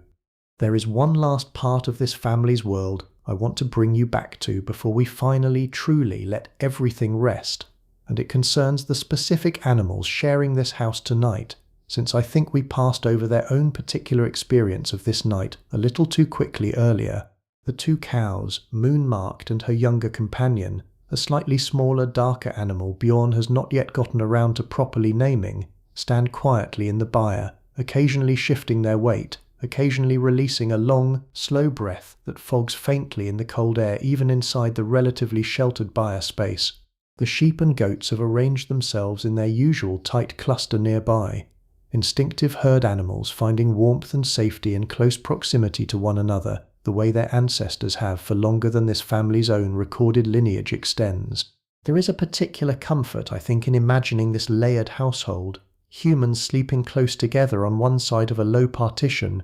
animals settled just as close on the other, all of them sharing, in their own separate but genuinely connected ways, the same essential warmth radiating outward from that single banked fire at the center of everything. It is a kind of interspecies cooperation so old and so practical that it barely registers as remarkable to the people living inside it, and yet, considered honestly, there is something genuinely moving about it, this whole small self-contained world of mutual reliance, the animals providing milk and wool and eventually meat, the family providing shelter and care and the particular attentive tending that keeps a herd healthy through a genuinely difficult season, everyone, animal and human alike, simply trying to make it safely through to spring together.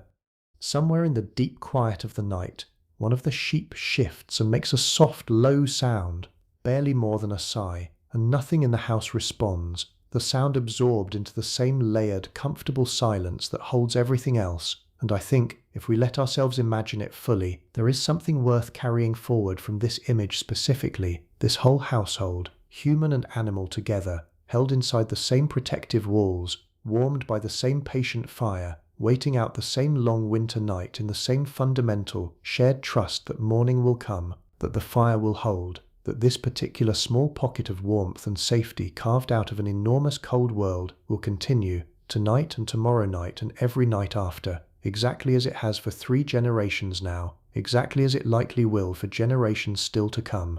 I keep returning, across this whole long telling, to the specific texture of ordinary objects in this house, and I want to indulge that a little further, one final time, because I think there is real comfort available in simply naming things slowly and letting them exist, without rushing toward any larger point. The wooden bowl Torvald was carving earlier this evening sits now, unfinished, on the low bench near his workspace, its surface still slightly rough in places where his knife has not yet smoothed the final curves, a small pile of pale wood shavings gathered beneath it on the swept earth floor. The loom stands quiet in its corner, threads still held taut by their triangular clay weights, the half-finished cloth hanging patient and still, waiting for tomorrow's hands to return to it. The spindles, Gudrun's and Asa's both, rest in a small woven basket near the wall, thread wound carefully around each one, the day's accumulated work stored safely until morning. The cooking pot, emptied now of its stew and set aside to be properly cleaned tomorrow, hangs cool and quiet from its adjustable chain. The breadboard, dusted still with a faint film of barley flour, leans against the wall near the hearthstone. The small carved wooden box holding Gudrun's comb and mirror and that single inherited silver coin sits closed on its shelf, its contents settled and still, each object inside it carrying its own small accumulated history, waiting, the way all the objects in this house seem to be waiting tonight, patient and unhurried, for the ordinary business of another day to eventually begin again.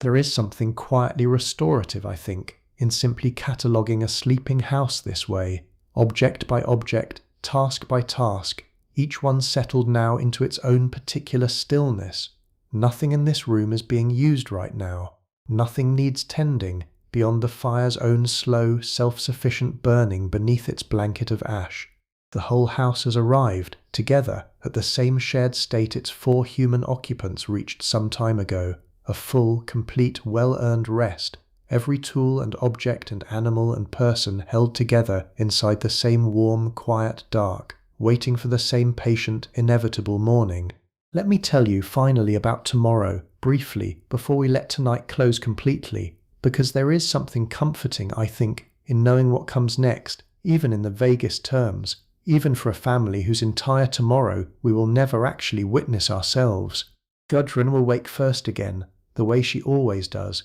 some hours before true dawn, and she will kneel again beside the hearth and pull back the same soft blanket of ash and find, as she reliably does, a small handful of patient embers still glowing underneath, ready to be coaxed back into proper flame with the same careful breath and the same curled strips of birch bark she used this very morning. Bjorn will wake to the smell of smoke and the sound of his mother's movement, the same way he woke today, and he will pull on the same wool tunic and make his way out to the byre to check on Moon-Marked and her companion, forking down fresh hay, breaking the thin skin of ice that will have formed again overnight across the water trough. Asa will wake more slowly, burrowed deep into her wool blankets, and her mother will let her linger a few extra minutes before gently calling her toward the fire's growing warmth. Torvald will step outside into whatever weather the night has left behind, snow likely still falling or freshly fallen, and fetch water and check the woodpile and stand for a moment, the way he seems to most mornings, simply taking in the particular quality of light and cold that greets him. There will be bread again, and sky, and the ongoing, unhurried work of a household moving through another day very much like this one, weaving and carving and mending and cooking, punctuated by small variations, a different visitor perhaps, a different small mishap or small pleasure, but built fundamentally from the exact same patient, reliable materials as today. This is not a life that required constant novelty to feel worth living. It found its richness instead in depth, in the accumulated meaning of doing the same essential things, with the same essential people, inside the same warm walls, day after day after day, each one slightly different in its particulars but fundamentally, comfortingly, the same in its shape. And somewhere further ahead, weeks and then months from tonight, spring will finally arrive, the way it always does, however distant and however unlikely it might currently feel underneath tonight's fresh accumulation of snow. The ewes will lamb, the fields will be turned and sown. Gudrun's mother will make the coastal journey for a visit, loud and warm and chaotic in exactly the way this family loves. The midwinter festival, closer at hand, will bring its honey cakes and its gathered community and its brief welcome break from this house's ordinary daily isolation. And through all of it, this same fire, tended and banked and revived, morning after morning, will continue holding this family together, the way it has for 3 generations now, the way, we can imagine with real confidence, it will continue to for a good while yet. I think, before we finally close this particular door, it is worth sitting for just a moment longer with how much genuine skill lived inside a household this size, because I do not think I have quite done justice to the sheer breadth of competence required simply to keep a family like this one alive, and more than merely alive, genuinely comfortable through an entire demanding year. Consider everything we have touched on tonight. Fire management, requiring real skill in both starting and, just as importantly, patiently preserving a flame overnight. Textile production, from raw wool through spinning and weaving to finished, wearable, weatherproof cloth, a process demanding both physical endurance and genuine artistic sensibility. Food preservation across at least 4 distinct methods: smoking, salting, fermenting, and cold storage, each requiring its own specific accumulated knowledge to execute properly and safely. Animal husbandry, herbal medicine, woodworking, boat and net maintenance, basic metalworking knowledge sufficient to maintain tools, navigation and seamanship sufficient for coastal fishing and occasional trading voyages, a working knowledge of local geography and weather patterns refined across generations, storytelling and oral history sufficient to carry an entire cultural memory forward without any written record required, and a functioning understanding of communal law and custom sufficient to participate meaningfully in the wider thing assembly system. No single person in this household possessed all of this knowledge alone, of course. It was distributed, the way it needed to be, across Torvald and Gudrun and, Gradually, across Bjorn and Asa as they grew into their own developing competencies, each family member holding a genuine, substantial portfolio of skill that a modern person, however educated in the specific narrow terms our own world tends to value, would likely find genuinely difficult to match. We have in exchange gained an entirely different, equally vast body of specialized knowledge, but there is something worth honestly acknowledging in this comparison, a kind of humility available in recognizing just how competent, just how genuinely capable ordinary people across ordinary households manage to be, across an era we sometimes carelessly think of as simple or primitive.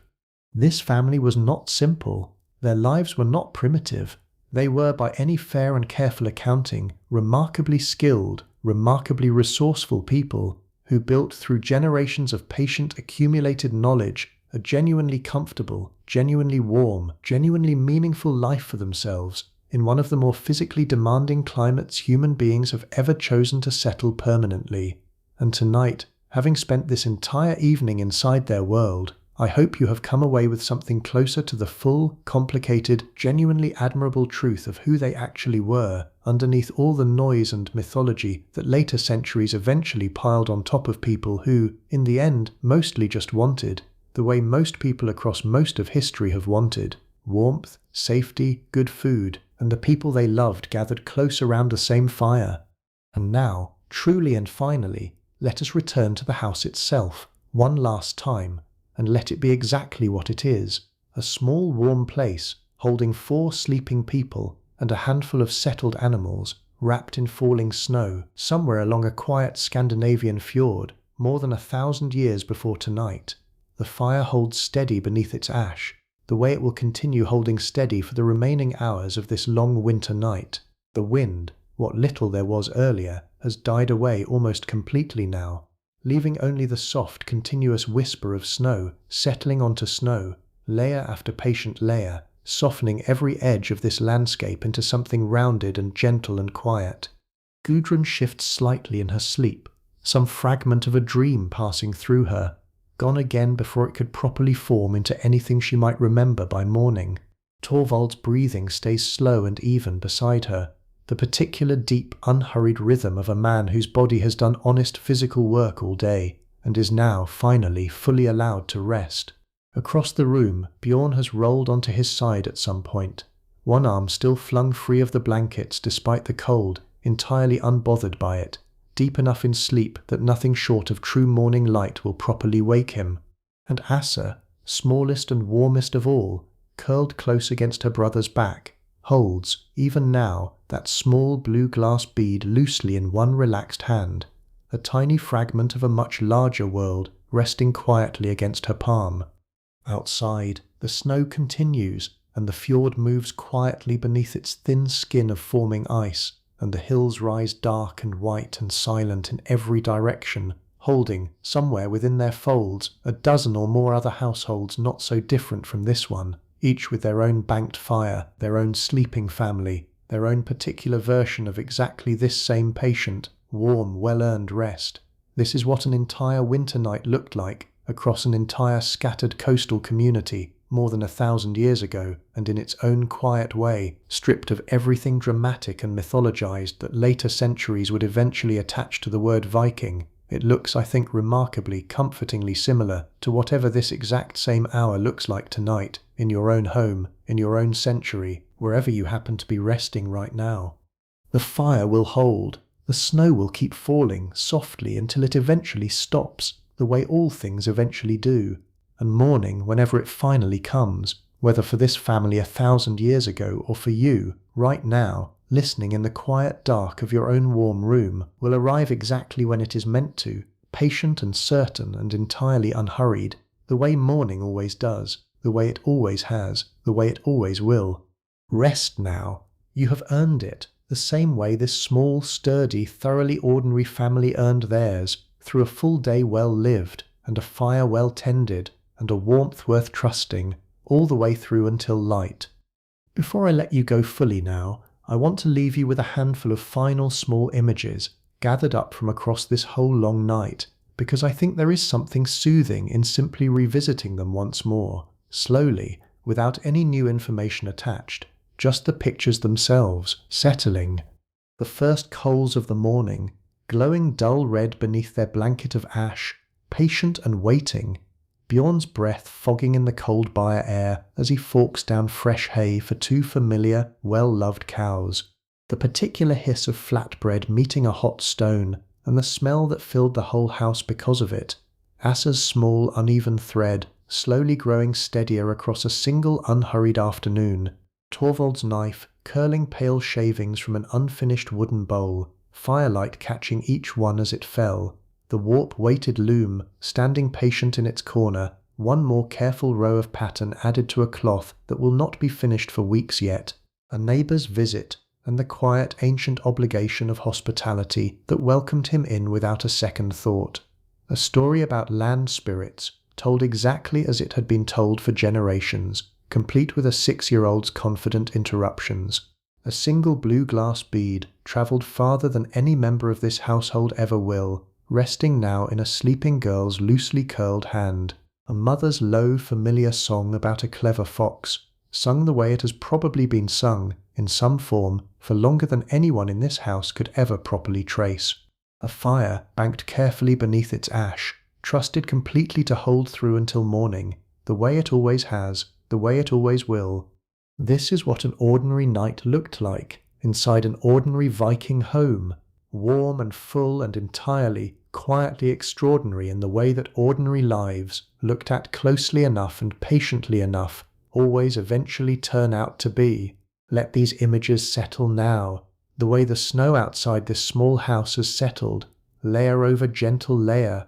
and let your own breathing slow to match them, and let whatever remains of tonight simply be rest, patient and complete and entirely well-earned. There is one more thread I want to gently pick up before we close this evening for good. Something about the particular relationship between this family and the sea itself, since the fjord has sat quietly at the edge of nearly every scene we have visited tonight, without ever quite becoming the centre of one.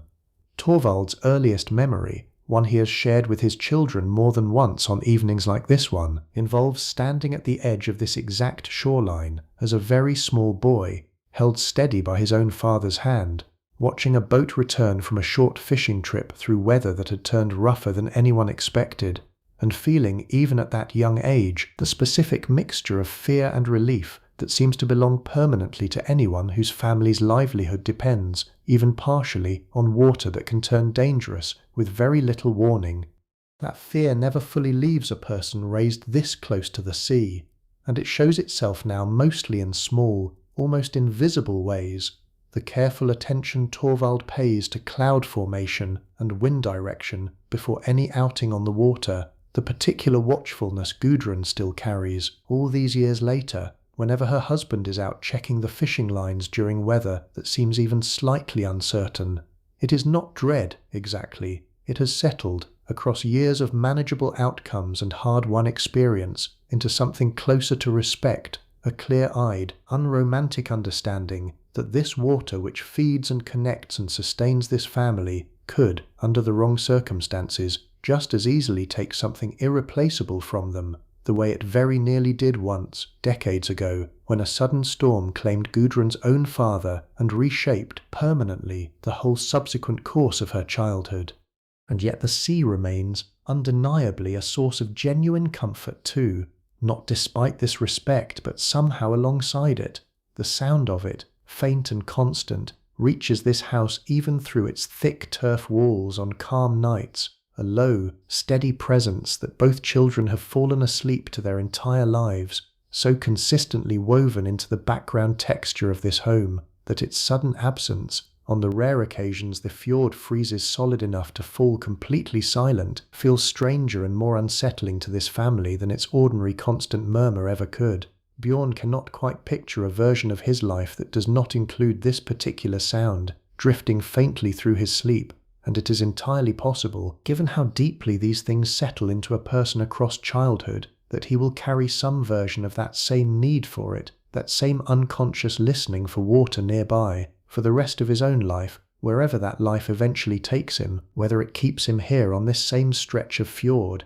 farming this same inherited land, or carries him somewhere else entirely. the way it carried his own great-grandfather decades ago toward rivers and markets and a whole wide world that still, even now, waits quietly somewhere beyond the edge of everything this family can currently see from their own snow-covered doorway.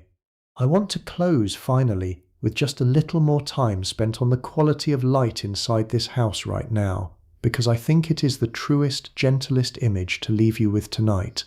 The fire's glow, low and orange and barely visible now beneath its careful covering of ash, still manages, somehow, to touch nearly everything in the room, catching the curve of the cooking pot's iron rim, the pale unfinished wood of Torvald's carved bowl, the soft, rounded shapes of two sleeping children tangled together in wool blankets near the warmest part of the floor. It is not bright light. It was never meant to be. It is the kind of light that exists only to reassure, a small, steady presence confirming, again and again through the long hours of the night, that warmth has not left this room, that morning remains a promise rather than a hope. Somewhere above the roof, invisible tonight behind steady falling snow, the same stars this family has always steered by, told time by, told stories about, continue their own slow, patient wheel across the sky, exactly as they have every single night of this family's life, exactly as they will continue long after tonight has folded itself into the enormous, largely unrecorded accumulation of ordinary nights that made up the actual texture of this era, far more than any single dramatic voyage or battle ever could. And here, in this small house, at the end of this long, full, quietly extraordinary day, 4 people rest, and a household rests around them, and a whole scattered coastal community rests beyond that, and a fire, banked low and trusted completely, holds its patient watch over all of it, the way it always has, the way it always will, until the specific, certain moment when a woman kneels once more beside the hearth, pulls back the ash, and finds, waiting exactly where she left them, a small handful of embers, still glowing, still warm, still entirely ready to become, once again, a whole new day.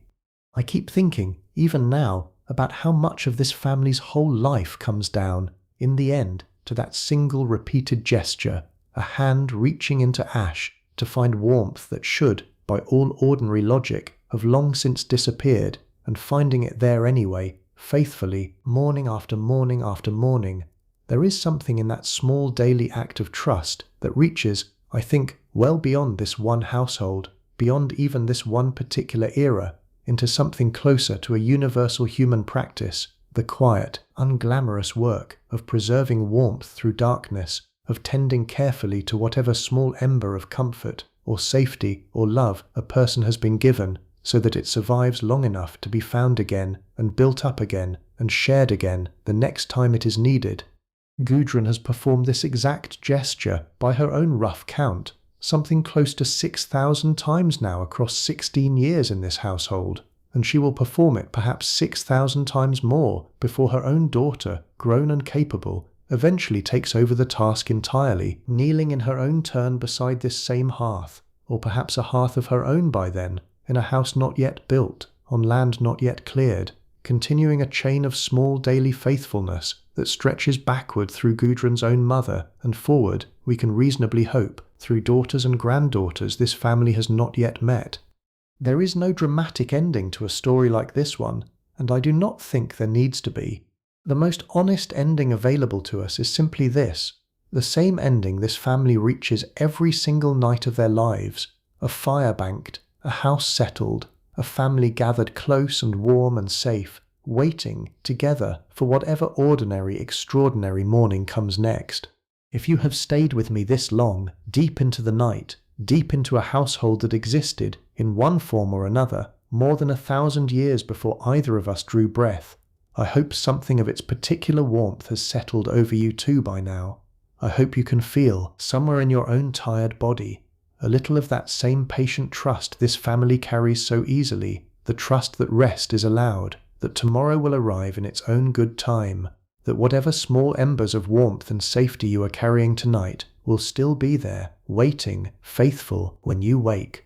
There is a particular kind of peace available only at the very end of a long story, once every thread has finally been allowed to settle, Once the fire has been properly banked and the animals have gone quiet, and the whole house, human and creature alike, has surrendered fully to the same shared, unhurried rest.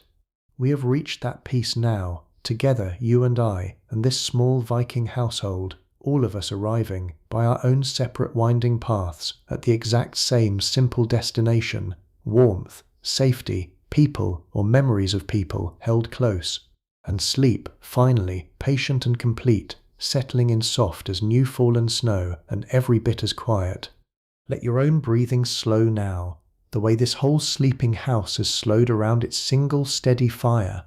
Let your shoulders release whatever they have been holding on to since this story began. There is nothing more required of you tonight, nothing left to do but rest, exactly the way you are, exactly where you are, held in whatever way matters most to you right now, the same way this small, ordinary, extraordinary family has been held, night after night after night, by nothing more complicated than a well-tended fire, a sturdy roof, and the quiet, enduring presence of people who love each other enough to keep the warmth going, generation after generation, for as long as it takes. Somewhere outside, the snow is still falling, softer now than it has been at any point tonight, each flake settling without sound onto everything that came before it, smoothing every rough edge of this landscape into something rounded and gentle and complete. It will keep falling for a while yet, patient and unhurried, the way this whole night has been patient and unhurried, and by the time it finally stops, sometime in the deep quiet hours before dawn, it will have left behind a world made entirely new, clean and white and softly glowing under whatever thin moonlight manages to slip through the last of the clouds. This house will still be standing in that new morning, exactly as it has stood for 3 generations, its turf roof heavier now with fresh snow, its walls holding, as they always have, the same small essential warmth against the same enormous outer cold, and inside it, 4 people, and 2 cows, and a handful of sheep and goats will still be resting exactly as they are resting right now, exactly as families and their animals have rested together through countless winter nights across countless centuries, in this particular corner of the world and in every other corner of it too, wherever people have ever needed shelter and warmth and each other to make it safely through to morning.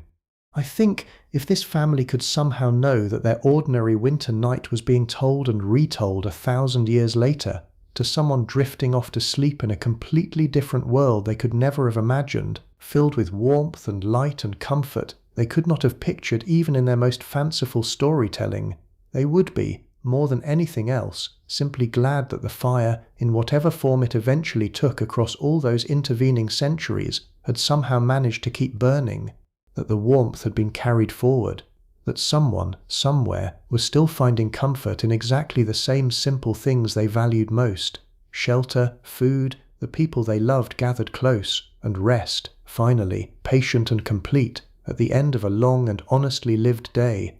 That, I think, is the truest gift a story like this one can offer, not simply information about how people once lived, but a quiet, lasting reminder that the essential shape of a good life has changed remarkably little across 1,000 years, that warmth still matters, that rest still matters, that the people we hold close still matter more than anything else we might otherwise chase after. Carry that with you now into whatever sleep finally claims you tonight, the same simple, sturdy comfort this small Viking family carried with them every single night of their lives beside a fire that never quite went out.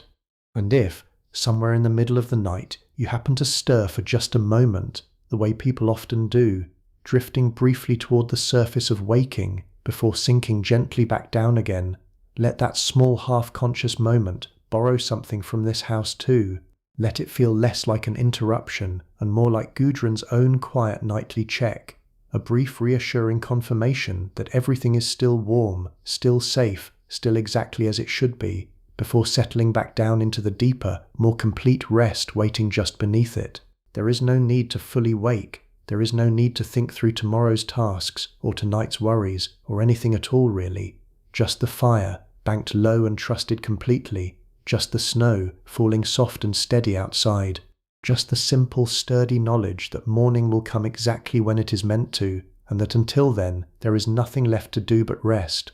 I think back one final time to that image of Torvald standing outside his own house earlier tonight, looking back at the warm light leaking around the edges of the door, and I want to leave you there too, in that same quiet moment of looking. Whatever your own version of that warm light happens to be tonight, a lamp left on in another room, the sound of someone you love breathing steadily nearby, the simple ordinary fact of a roof over your head and blankets pulled up to your chin. Let yourself notice it, briefly, the way Torvald noticed his, and let yourself feel, even for just a moment, the same quiet, uncomplicated gratitude he felt, standing there in the snow, looking at everything that mattered most to him, gathered safely inside 4 warm walls.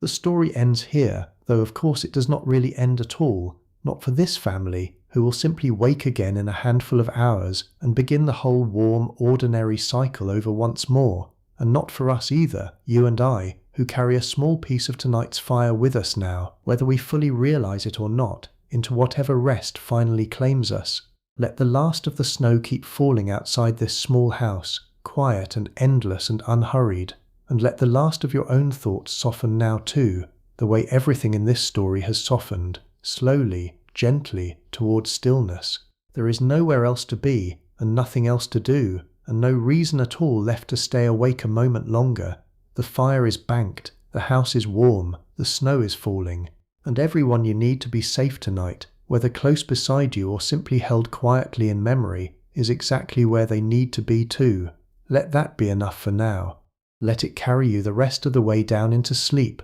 slow and steady and unhurried, the way this whole long winter night has carried a small warm household safely through to morning. Nothing more is needed, nothing more is asked of you. Sleep well.